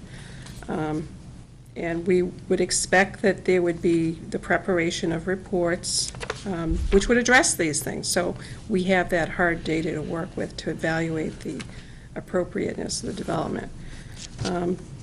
First one is pretty basic. We obviously don't want to see development that's going to have undue hazards or result in the expenditure of major public funds to ensure public safety. And that goes back to some of the things we talked about with respect to water and sewer capacity and the need for adequate transportation systems to support the development. The next item would be the preparation of a fiscal impact study. And you'll note that I indicated that they have to show it's going to have a net positive impact for the town. If it's going to be a drain on the town's resources, then obviously that's not the kind of development we want to see, and we wouldn't be in support of that. And there would be a study to document compliance. The next item pertains to municipal services, what's going to be required for police, fire, public works, municipal services, school, and show us how the existing capacity is set up so that it will absorb this additional demand. And this is also tied to the impact analysis. The next item addresses vehicular and pedestrian traffic safety. In addition to them just doing a report, we want them to take it one step further, and if they identify that there's impacts, then what are you going to do to mitigate them? And that could include an off-site or on-site plan for pedestrian or safety, traffic safety, and some of the things we talked about, traffic calming, pedestrian bridges, crosswalks, other types of enhancements that are going to address those negative impacts. The fifth point is the public water and sewer, other facilities that are necessary to support the development. And there would be a report that would demonstrate compliance. And you'll also note that I put the planning board may. I don't know how far you want to go with this. If you feel that it's really important, you may want to require it, shall be required. You might want to give that some thought. Any comments about may versus shall? well, I guess I have a more general comment. Are these all items that are required under site plan review anyway? A lot of them are, yeah. A lot of them Anyway. are. Yes. So, are we presenting the image that a developer is having to do all of this information prior to site plan review? I think it's not, it doesn't have to be as detailed as would be required for a site plan review. I think we also talked with, the idea of having some of these reports done up front to help streamline the process, so that they wouldn't be required I mean, if they satisfactorily address these issues at this stage, then they wouldn't have to in the site plan review stage. I'm just raising a question, I guess, and I don't know enough of the background here on the regulations that, is there a potential possibility that we're scaring developers away because they have to do so much upfront work before they even know that they're going to have a project that could potentially be approved because it does meet the zoning? Well, but the only way they're gonna know if it can be approved well, I think some of these are very important to know before we approve anything. right. And Well, if they don't have, That's what Chet's been getting Yeah. at the whole time. But are they It's- doing, are they doing it That's what I'm twice? trying to tell you. no, because. No, I don't think No, they're I don't doing think it Because That's twice. why they're it's- not, they don't, by doing this, they don't go to the zoning board, they come right to us. If the zoning is changed to have this conditional use, there's no need to go to the zoning board anymore. They come right to us and start this process. And yes, it is things that might be in the site plan review, but then if they prove to us that that concept meets these things, then that'll be less to do in the site plan review, is what I would say. At some point in the process, they will have to do these things, and developers understand that, applicants understand that. They will have to do these things, whether it's at this stage or later in the process. It has to be done. And that's what I'm saying, that if he comes before us and he wants to develop 3 of the buildings of the mills, and we're saying, well, that's about 100 units. We're almost ready to do a study on our wastewater, which is gonna cost us $15 million to do. How's that gonna work in with this, with that development? What are you gonna sit there and say, that's okay, go ahead and do it? You know? I don't, Well- that's where my problem comes from. I don't think we have enough data to, We do have an impact fee program that is supposed to be addressing those, the incremental effects. Diane, this is not gonna Development. cover that type I of realize that, but. an impact. but That's you what I'm can't- saying to you. This is big impact. Right. Sure. But, the whole idea of the That's impact what- fee that's ordinance the is that problem. each developer pays his or her fair share of the costs associated with, And you go back The what growth Valerie said, you're gonna generated scare by away the development. developer. And you're gonna scare them away. If he has to come in here. well, and we're not you gonna say, tell well, you're them they gonna have to pay put- for the whole $15 million You're gonna put $5 study. million before you start For on upgrade. helping us upgrade our sewer. My point was, do we have some inconsistencies with site plan? Is it duplication between the zoning ordinance and what is already required in site plan? So can we simplify, I'm not saying the process, but the documentation? Because if it's already in the site plan regulations that they're required to do this. Why couldn't they just reuse this for that? They Well, won't. we don't want to have them do it twice, that's for Right. sure. Peter? Right. you had a I comment? just want to make a general comment, and it has to do with this whole process, and the people in the town are going to have to be sold on something, unfortunately, because it was just an impression, and I'm not being critical of NCDC or anybody else in the process, but the biggest thing that came out of this last presentation was 151. If you asked anybody about what was going into the mill, they didn't know squat except 151. That's right. And the problem that I see, or the solution that I see, is going through these steps, in spite of the fact that they might be part of another portion of the process, that will enlighten and illuminate the whole project a little bit more to the point where you can sell it, and not just scream a number. And I think that's really one of the failings of the last presentation. And that's why I'm talking about, if you're gonna write this so-called master plan for this particular mill project, that we are, as a planning We're board. not gonna write it. No, They're but gonna. I'm write it. saying that the Well, we should developer, have some sort of a timetable with some requirements or based on facts that we have in the community. That's what I'm saying. my suggestion goes more to the aesthetics, I guess, than to the timetable that you've been talking about, and in the fact that if somebody can tell me more than just facts and figures, if they can show me, and again, not getting down to artist renderings and so forth and so on, but just a conceptual plan.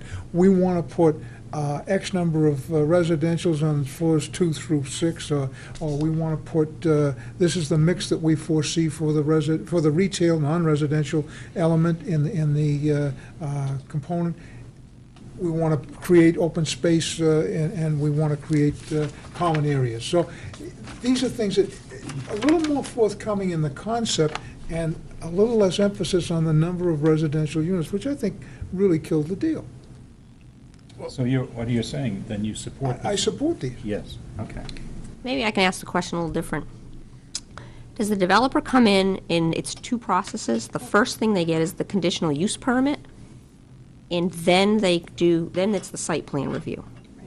And at the site plan review stage, they already have done, through the process of getting the conditional use permit, most of the studies and reports that are done under site So plan it's review. not necessary for them to duplicate. Well, but the fact is, they may have to let's take traffic studies.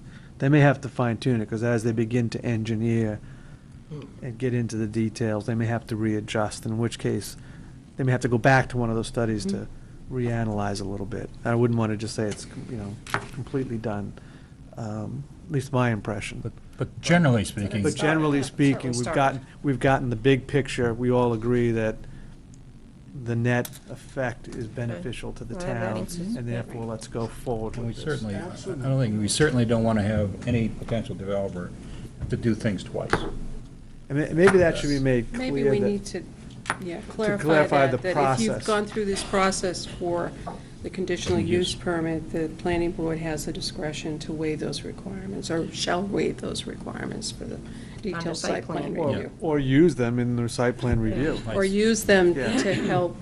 But I think we should clarify the process, because I know in the open space, we went through the one, I was the chair, I may not have done it right, but there were special use permits there that we went through the whole subdivision review, and at the end gave the conditional permit and the approval. And it probably is better to say that we want to go stepwise. Conditional use permit, prove to us that it's a valid project, a viable, valid project, and then we'll go through the site plan. And I think Yeah, that helps the developer, because he isn't going into all that One of engineering. And one of the things, we don't want to see these projects come in simultaneously. We see a lot of projects that come in where they apply for the special use permit at the same time they're applying for Right. site review, and it gets confusing as to what criteria we should be applying where. So this is proposed so that they have to get this permit first, and then they come back to the planning board for the site review. If they do a good job in the first stage, then the second stage should be expedited, Right through. I would think. So the application they make is at the site plan level, correct? No. It would be a conditional use Conditional permit use for- applied Once we under accept the this application, criteria. we're under the time frame for which to, We wouldn't have to even accept it if they didn't agree to the conditional plan. There would be a developer's agreement that would outline how they would proceed with their site plan review. And us as a board sitting here should know the facts of that condition, those conditions in this I community. understand. Absolutely, before we We say the shouldn't be use is sitting here appropriate. doubting ourselves. We should know exactly what's happening. No, I don't think we'll doubt ourselves. Well- Let's go on to paragraph F. That's just sort of standard language on noise, light, pollution, visual light, anything else that doesn't fall into the category of traffic or infrastructure or fiscal impacts.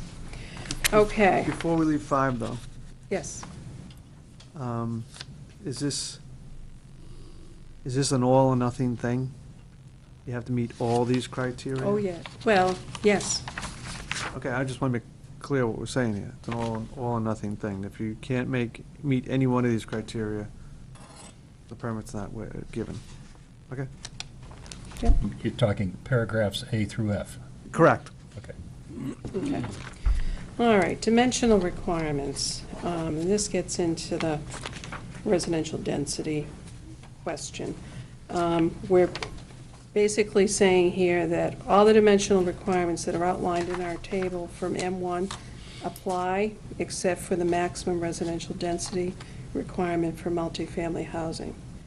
And we're saying that we're going to modify that to allow a density to be based upon so many total square footage of the building and so many units based on that. And we're saying as a baseline that each dwelling unit, this is after you figure out the 60% of the total gross floor area, shall contain 1,000 square feet of floor area, at least 1,000 square feet. Yes. And if, under that scenario with the 180,000 figure that I referred to earlier, we're talking 108 units. So that's the base. Clarification on that? Sure. Is the intent that the density is based on 1,000 square feet? Or that you're really expecting the developer to have to create each dwelling unit to be a minimum of 1,000 square feet or adjusted downward? I think Because it's too, you might want to Do rethink that. you disagree with that? Yes, because I think you'll find that some of the probably most marketable and highly profitable units for a developer in this kind of a scenario would be like the small one-bedroom or studio-type units. That's been the most profitable as far as the marketing of these. So that you're saying that So I'm we not saying shouldn't that put, the there shouldn't be density should a be. minimum. The density shouldn't be less, the overall Right. density shouldn't be less, but each. But you could set a minimum, like some of the other towns have set minimums of 600 square feet. That's a minimum size unit that you could create. What if you created an average of 1,000?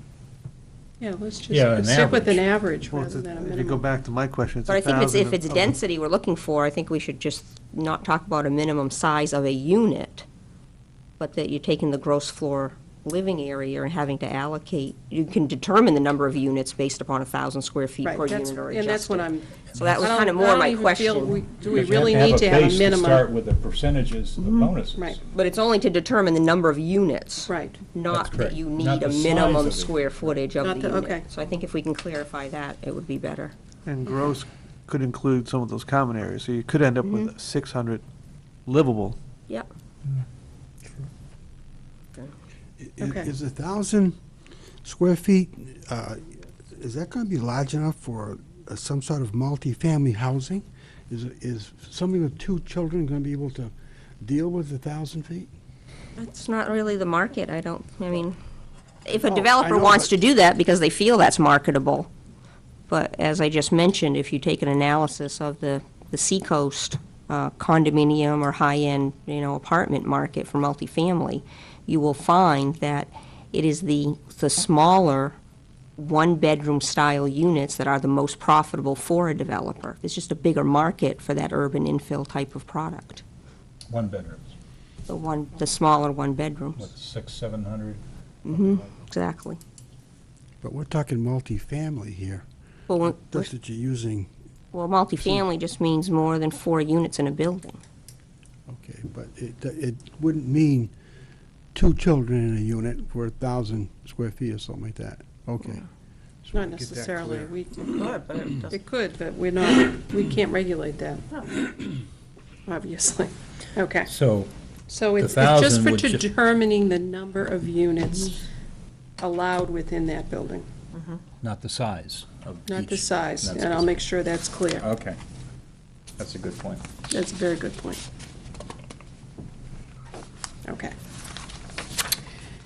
So, we go on to say you can get a bonus to allow up to 800 square feet of gross floor area if you provide certain amenities. And we've proposed 4 bonuses. One of 5% if you provide at least 10% of the building area for public space and cultural space. And I said 10%, I don't remember what the RFP had called for, but Mike, was that 2,500? The RFP was a minimum of 2,500. The committee was looking in the area of 4,000 to 7,000. so 10% would be So 18,000. that would only be about 3%. If we look, again, if we're using the mills as an example. Yes.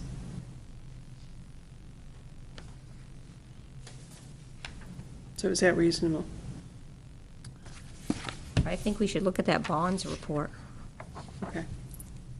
I mean, so that we just don't have a number out there that can So- never be reached. Did you get, was the bonds report and stuff? Was you- that in the? And yeah. NCDC information. So we'll try to tie that figure into something that's realistic from a market standpoint. Yeah. So that. It may it's be just- less. Might be less, it Yeah. might be, yeah. I wasn't sure what the figure should be, so I put something in this for Okay. discussion. Okay. B? On B, you would get extra points for common land or for public open space such as a courtyard, a park, or a formal urban space that ties in to the streetscape on Main Street. And initially, I had put in a figure here too, but then I thought, well, might that be too difficult to calculate? But we could. I mean, we could say you'd have to have 10% of the land area set aside for open space. We could do that if we wanted Quality to. rather than quantity. Right. But that's the thing, you know, if someone gave you something a little less, but it was a heck of a nice Yeah. package. It's waterfront Yeah, park. and that's why I thought we should leave some discretion for the planning board to decide. And if we do adopt a minimum building cover, or maximum building coverage ratio, as Valerie suggested, then that would address the issue of having, you know, a certain percentage of open space available. Okay. On B, would it, should it really say which integrate the property with the Main Street or with adjacent properties or public space? Yeah. Adjacent properties and public space.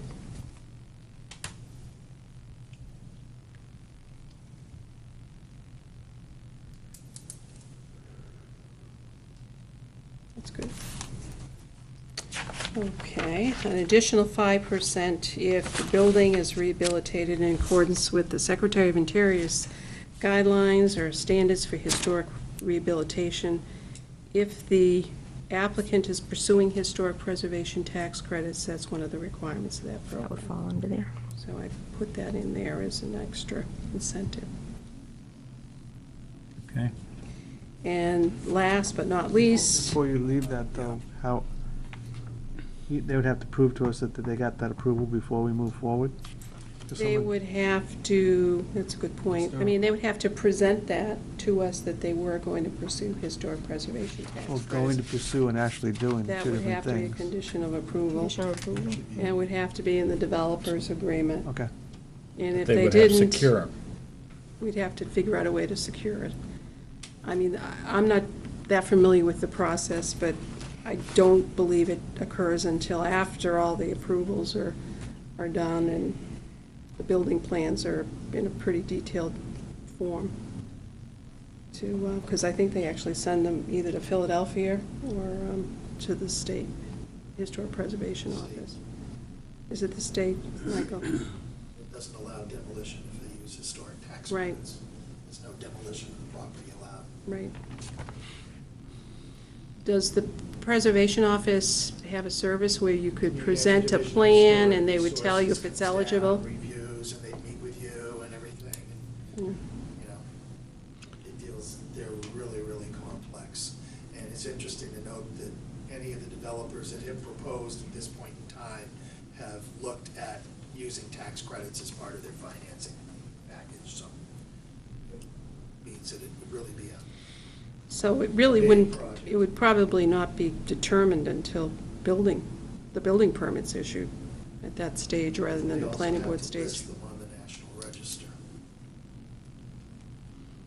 I thought it was if a property was within a National Register district, it was Within a eligible. district, it's eligible, and they will allow the credits, but it has to be listed as part of the process in order for them to Oh. get the credits. Okay, So they have to go through that process. okay. So I guess what I'm getting at, Over. Yeah, it's not an easy process from what I understand. so to get there, they have to have almost a site plan approved. And if the site plan's approved with the extra 5% in it, but they never get it, let's be realistic, there's no turning back. But it would also be part of, if someone's looking to get that, it's going to be a component of their financing. It's also, the standards are all spelled out in writing. Yeah, there's the no secretary. This is what you have to do Right. in order to get these credits. So I guess if we see if they followed those standards, whether they get it or not, then at least they tried. Those buildings are on a historical register? The buildings are within a National Register Historic District, Listed as so they're contributing is the eligible, factor. right, because they contribute to the character of the district. But Mike is saying that under the regulations, part of the regulation is that the building itself has to be listed. Oh, really? I don't think there's any question They're that eli- it would but be they're eligible. eligible, They are eligible already. They're listed Right. as contributing, which makes them eligible for the tax credit consideration, and they will allow them to start the process. But parallel to that process, they have to start the individual listing process for the property. What includes that? Does that include, for example, changing the structure, the windows and the stuff like that? The I roof can- line or? I can give you a copy of the Secretary of Interior guidelines if you want to review them. But it does get into It's a details of one-page But the, it does, the windows, yeah, it talks about windows and, in other words, you can't put a plain no. I pane don't- of glass. no. It has to be broken up in terms of different squares or? They look for rehabilitation of existing architectural details rather than replacement.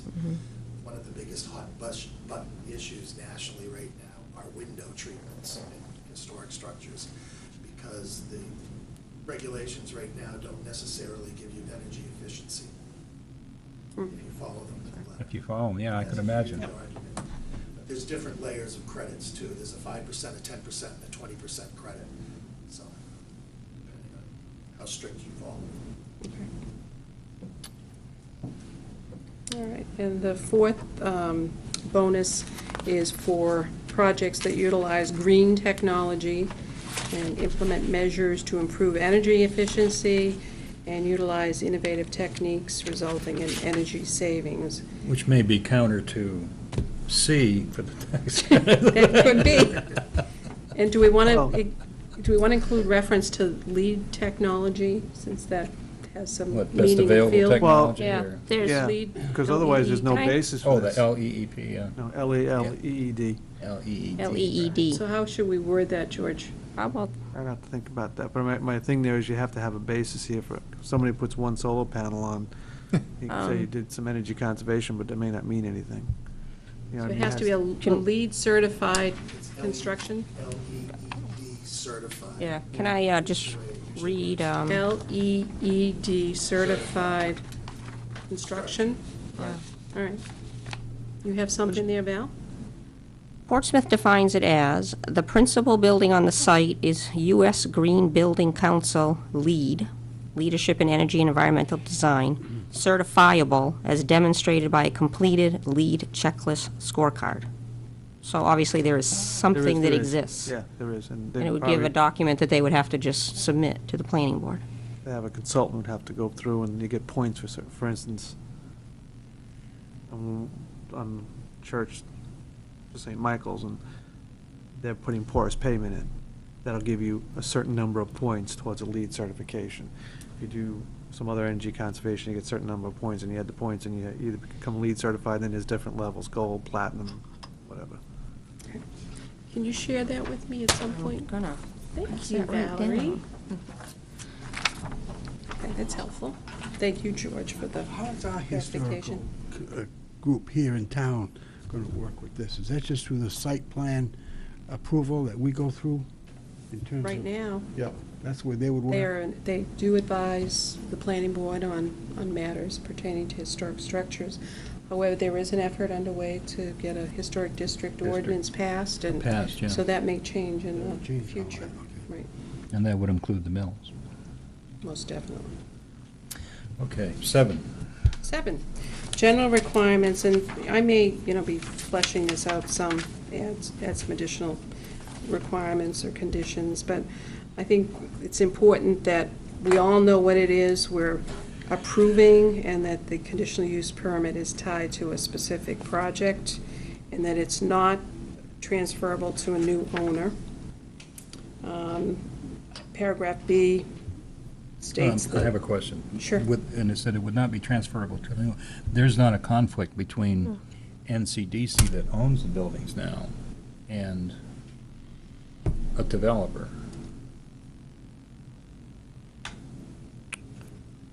could be. Why, I why guess- would that matter who the owner Yeah. is? 'Cause- Because it's the development Well, scheme that and I we're think the approving. concern is that, you know, we go through this process with one developer, we reach all these understandings, and they agree to them, and then the developer changes, and the planning board is expected to honor the same approval, but the circumstances could be totally different. And however, I suppose you could, you know, tie that up with language in your developer's agreement, so that wouldn't be an issue. Yeah. I guess just it- don't want I just don't see how it applies, because the approval is the approval, including all of the developer's agreements that would specify everything that has been agreed upon between the planning board and the developer. Your building So we're just inspector. talking about a different party. In a case in point, when College Street, one of their projects, I mean, that was sold midstream, you know. just- I don't, I guess you'd but have it to did, ask- but it, But but it was it, already they underway. still had to go by whatever was approved to complete the project and get occupancy permits. I'm just not sure if it throws up a red flag to a developer. My only concern is at some point, Mike, can you help us out here? NCDC will sell the buildings to a developer? If a developer would come before this board, it would be under a letter of intent or a letter of agreement for sale of the property. So basically, at that point in time, the property would be tied up and promised to the developer. So the applicant, The applicant would be the developer along with the NCDCs, Okay. but it's all tied into the agreement. I just don't want a conflict here if it's Hmm. NCDC starts the process and then the buildings are sold, that we have a Well, if conflict it's in the here. developer's agreement that how we handle transfer Hmm. I agreements, basically would have a approvals. concern having a little bit of experience in it from the financial side of the developer, that this could throw up red flags to them getting financing. Okay. Because should something happen, and a lot of times large projects do transfer midway, that they run out of steam, run out of financing or something like that, then there's nothing to sell, and then you're stuck with this property that you have no permits for and things like that, that you can't do anything with. Is there a scenario that you're thinking of, Diane? I'm just, you know, sometimes if the new owner, you have a different philosophy, and especially if the planning board negotiated. But if it's clearly spelled out what the understandings are in the developer's In the agreement, agreement. it shouldn't be a If it's in the problem. permit Yeah, it should process, stand on its own. They would And have to yeah, follow it. Right. I imagine a clerk of works would be involved here too, as far as the. A what? Clerk of the works, clerk of the resident works. engineer. Oh, Yeah, and working with Dan Vincent, he'd have to be involved with this. So maybe we should take I that out. think we should take it out, yeah. Okay. I'm just concerned that, I express my concern, so. Okay. All right, And then the last item is that if the planning, if the project is not acted upon within 2 years, it becomes null and void. And I need to put in some language about, you know, substantial development and the whole vesting provision that we have in our ordinance. So that needs to be added to this. But I think the idea is that it doesn't last forever, it has to be acted upon in a do we want to 2-year wait period. 2 years? Is that too long?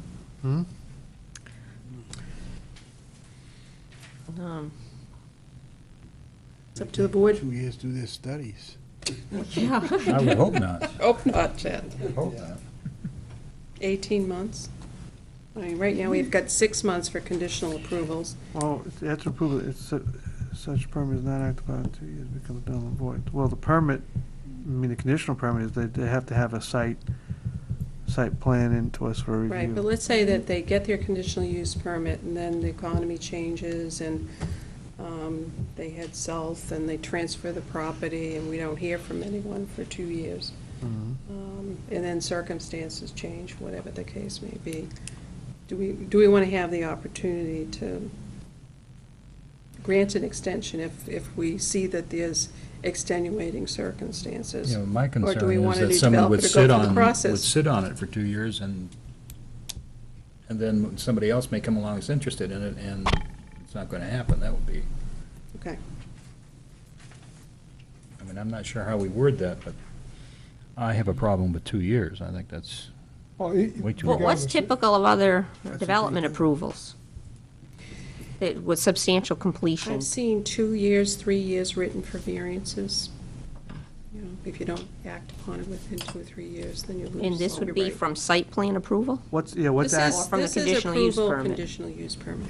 so what's acted upon mean? So, put it in the Well, site- that's, and that needs to be fleshed out some, but I would say, you know, they'd have to go forward with their site plan review application, they'd have to get their, probably their building permit, and it's written in such a way that the planning board can grant an extension, but they need to come in and justify why they need to have an What if- extension. What if you just said it would be necessary for the developer to come before the planning board for an extension, at a, you know, whatever period? Okay. Well, that's what I said. Under extenuating circumstances, the planning board may grant an extension. Well, I guess what I'm thinking here is that you have the conditional permit. What you need them to do is get through a site plan approval. Right. The site plan approval will then have those vesting requirements already put in. Right. So what we're really That's a looking good for here is point. you get through the site, you have a site plan approved within, I don't know, 2 years? 2 years sounds a little long. How about We've taken- 1 year? We've taken as much as over a year, year and a half. Yeah, that's my concern. What's it, 2 years from what date? The From date the that this is date of- approved, or From the the date date of that? approval. Conditional use permit. Conditional use approval. They have to have complete, an X amount of time after that, they have to get through their site plan review. And once they get through the site plan review, that'll set the conditions for when they have to start construction. Well, the vesting requirements, which is, And you're I not never remember suggesting them. changing. So I don't think in 6 that months on scenario, the- 2 years is too long. you think it'd take 2 years to get through a site plan review? I think hope that not. I think that a developer may Be retired. think that it would take a year to get through site plan, So maybe a year might be, Unfortunately. 18 months. okay? And then it may be that they're, at that point, then they're lining up financing. I think John's has got a point. What if, for example, a developer comes in here and just wants to do one part of the mill? And well, that's that another, would take them 6 months to do that. Because we're interested in getting some heat in those buildings. Mm-hmm. That's what we want to do. So if he decides he wants to do that, so I think we could have something written in there where if an individual building, for example, is to be optioned, then 6 months or whatever could be written. What would your reaction be to a developer who came and said, under the current economy, I see this as a phased project, Yes, and I'm gonna do buildings yes. right. E and D or Yeah, whatever? in fact, you remember what He did what say Steve said, something yeah. to that effect, yeah. That'd be Yeah, this is- You're not going to do all He this. saw it as a phased project, Yeah. and that's probably true. And that's something else we should include in there, that they should I think- provide us with a phasing plan, so Put that we in know your what- master, in the out front section with the master plan. Write something Put on that in the master plan section. That- Oh, did I Yeah. already put it in there? That's why I'd suggest you That's put it where in it item goes. 4. I thought I had mentioned that, but you're absolutely correct. It should go in there, yeah. Okay. So should it, So we- so should there be a time frame on the conditional use permit? Because if it's really relative to the site plan, If Well, a I- person come, go ahead, John. 18 months. Yeah, I think there should be. You don't want it hanging out there forever. I mean, first of all, the intent of this town is to have them develop. Get them move forward, yeah. Now, I think you need a proviso in there that if there are extenuating circumstances, you can come back with an extension, but I think we'd like to keep the process moving and say, within some time frame after that, you have to have the site plan approved. And again, once, in the approval process of that, you'll have the vesting requirements to get them, the development moving. I'd say it's somewhere between 18 months and 2 years.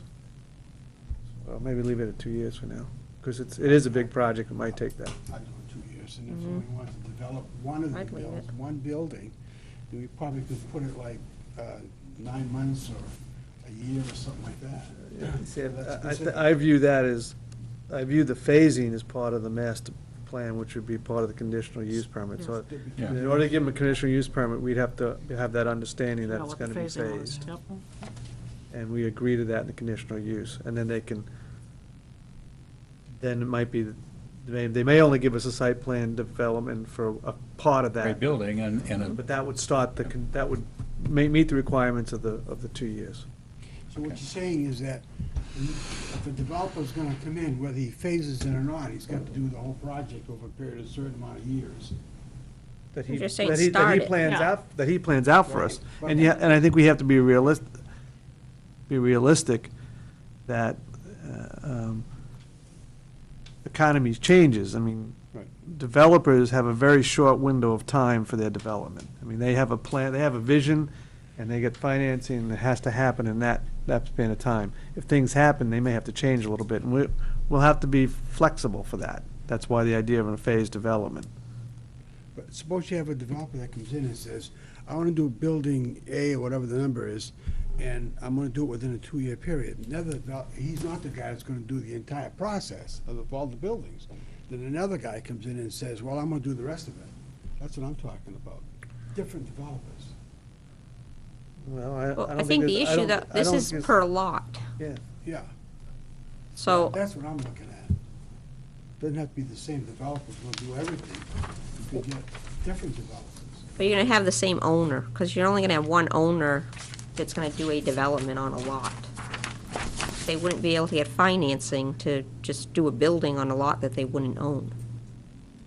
So I don't think you're gonna have multiple developers, Chet. I think what you could have a developer who may have multiple tenants or entities doing a phased approach. Like a But subcontractor? Exactly. But how about the situation, does NCDC have that written in their regulations, the fact that they I'm can have one just- developer? No, what I'm saying is that it's kind of inconceivable that anyone would do a development on property they don't own, and certainly they wouldn't be able to get financing on that property that they don't own. And part of this requirement is that it's a single lot, so you're only going to ever deal with one owner. In other words, all the mills are one lot. You can't break them up? No, anything under this conditional use permit is on one lot. Right. We've asked them to consolidate lots if So they if, need to. maybe a better answer to your question would be if the NCDC wanted to do a lot line adjustment and had the mills on the riverfront on one lot and the mills on the Main Street on a different lot, then you could potentially have two developers with two development schemes. So you'd have to subdivide it. Right. Okay. Okay, I will put something in about phasing. yeah, phasing plan, and I And- think George said part 4, right? I'm just saying, I think it goes back in part 4 Onto is where the you, master plan development if section. you read it. Okay. And I will leave it at 2 years and provide some flexibility to the planning board to grant extensions as needed. Okay, the next section, in order to do this, we need to amend the table of permitted uses. And I've actually listed what we changed, or suggested to be changed at the last meeting, Right. and made those changes and added a couple of footnotes to clarify the conditions under which these uses would be permitted. And I took out student housing, nursing homes, and commercial amusement. And that was at the request of the planning board. Based on what Steve said, do we want to put back in commercial amusement?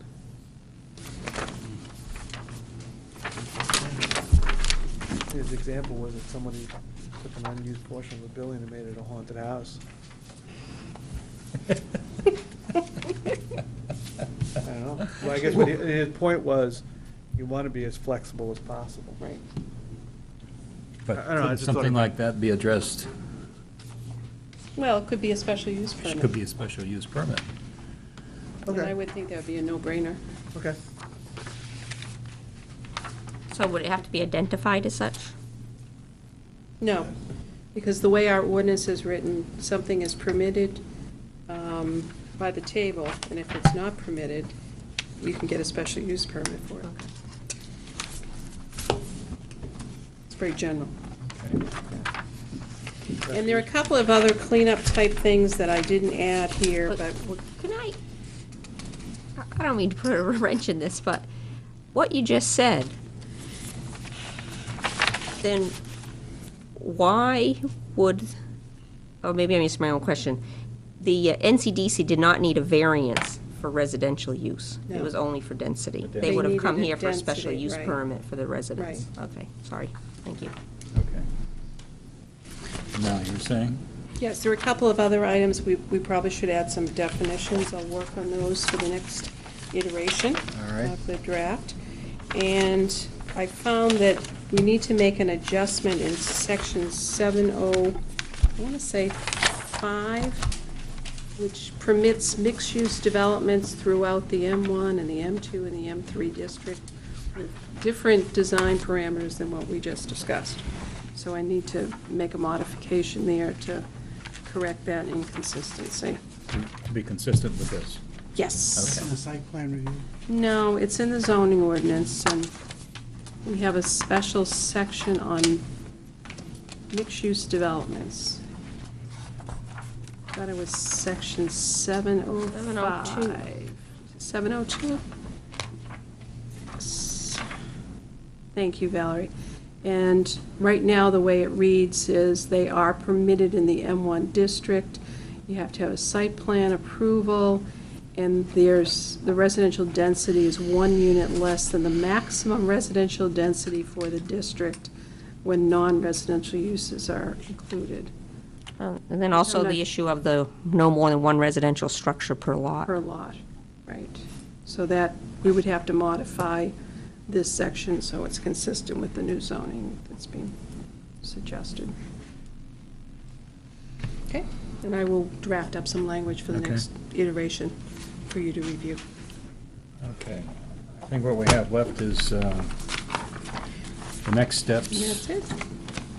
George and I will work with Diane for, talk about a consultant Okay, and study the, and address the issues raised regarding wastewater, water usage, police infrastructure, fiscal impact, traffic and pedestrian work, and so on.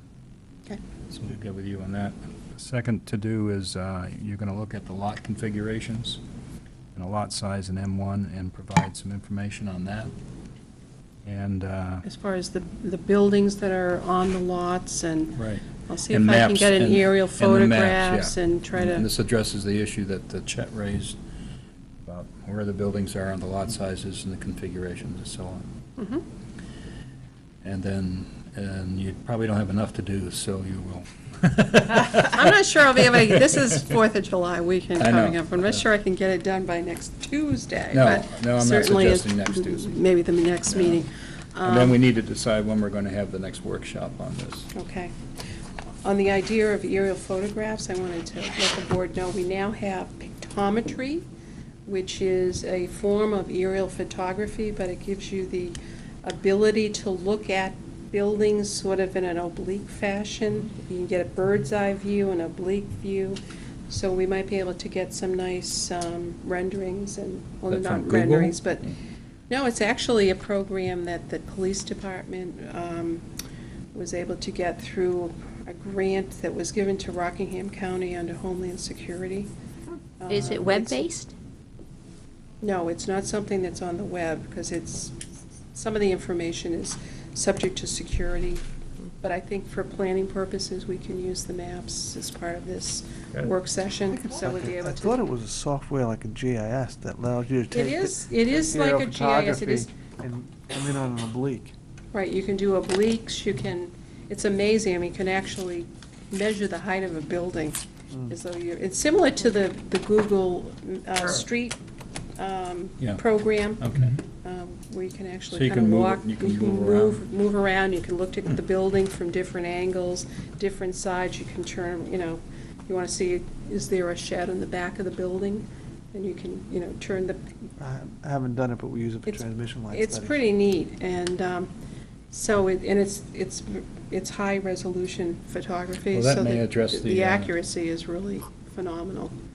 But I think we can use those for planning Okay. purposes, and we'll have to make sure we can get clearance to do that. But as George was pointing out, that it is compatible with our GIS mapping, and we can, mesh the two and use them together. I haven't gotten that far in trying to figure out how to use the program, but it is a resource that's available to us. It's kind of cool. Twist Bob Prime's arm to come back.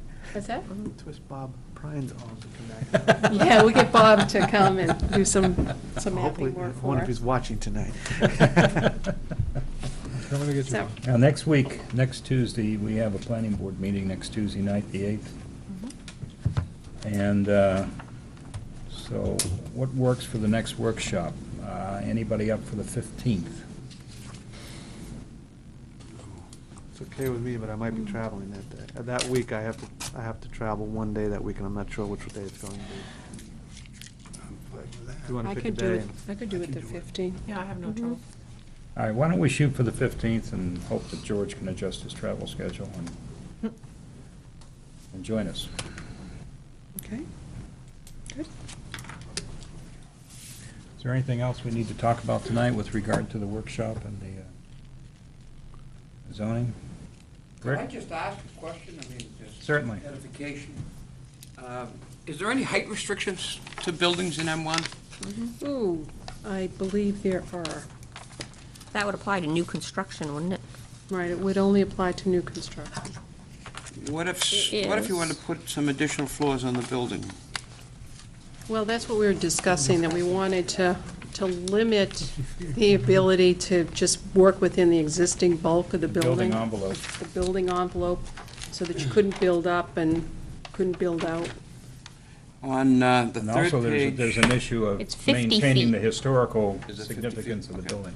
You're 50, right? on the third page, under dimensional requirements, the end of the third last line, may be granted, it's a double. Oh. There's a lot of Just wanna get granting that- there. Just want to get the point across, Rick. Want to make sure you're awake. I'm joking with you. Thank you for And bringing then that to our under attention. number 7, general requirements, an applicant wishing to develop, shouldn't that be an applicant wishing to develop? Yes, Um, And then I just had a thought for section C, that possibly after approval by the planning board, if such permit is not acted upon within whatever X period of time you want, it becomes null and void unless the developer demonstrates extenuating circumstances. Then the planning board may or may not grant an That's good. extension, would be something I could offer you. Yeah, Good, thank you. Those are the quick ones. thank you, Mr. McMenamin. You're welcome. So the 15th, 7 o'clock here, and anything else? Appreciate your time and your hard work. Yeah. Thank you. Thank you, everyone, for your comments, and This is good, and thank you, I think Diane. it for- generated a lot of good discussion, so that's George. very I was helpful. going to ask, with the idea of keeping things moving along. Judy, do you normally bring this back? Chet, excuse me just a minute. Do you normally bring back these discussions to the town council, so can we get I mean, not that this is ready to go to the town council at any point, but to get a feel if they think we're going in the right direction? I can certainly do that, Can Judy do that? Yeah, that's why I just as a, Just an update, yeah. just an update. I'll give update, or those. even if you wanted to share this as the, not that we'd want detailed comment back on it, because it's still a work in progress, but is the concept that we're working towards something that Yep. is working for them? Okay. That'd be good to know, because no sense going through Yep. another month and find out No, no, we're off on the wrong track. I don't, Right, I think they'll This say is yes, the but I will select board. certainly bring it to them and This ask for is the. at least a straw vote. colonial, That's a good point. and that's the town. Okay. Do I hear a motion to adjourn? Motion to adjourn. Second. So, All in favor? Wave their hands. Okay, and then this one here. is Thank you. fishing game, building. Val? Should touch base with you on the driving tonight. No, no, I This is my.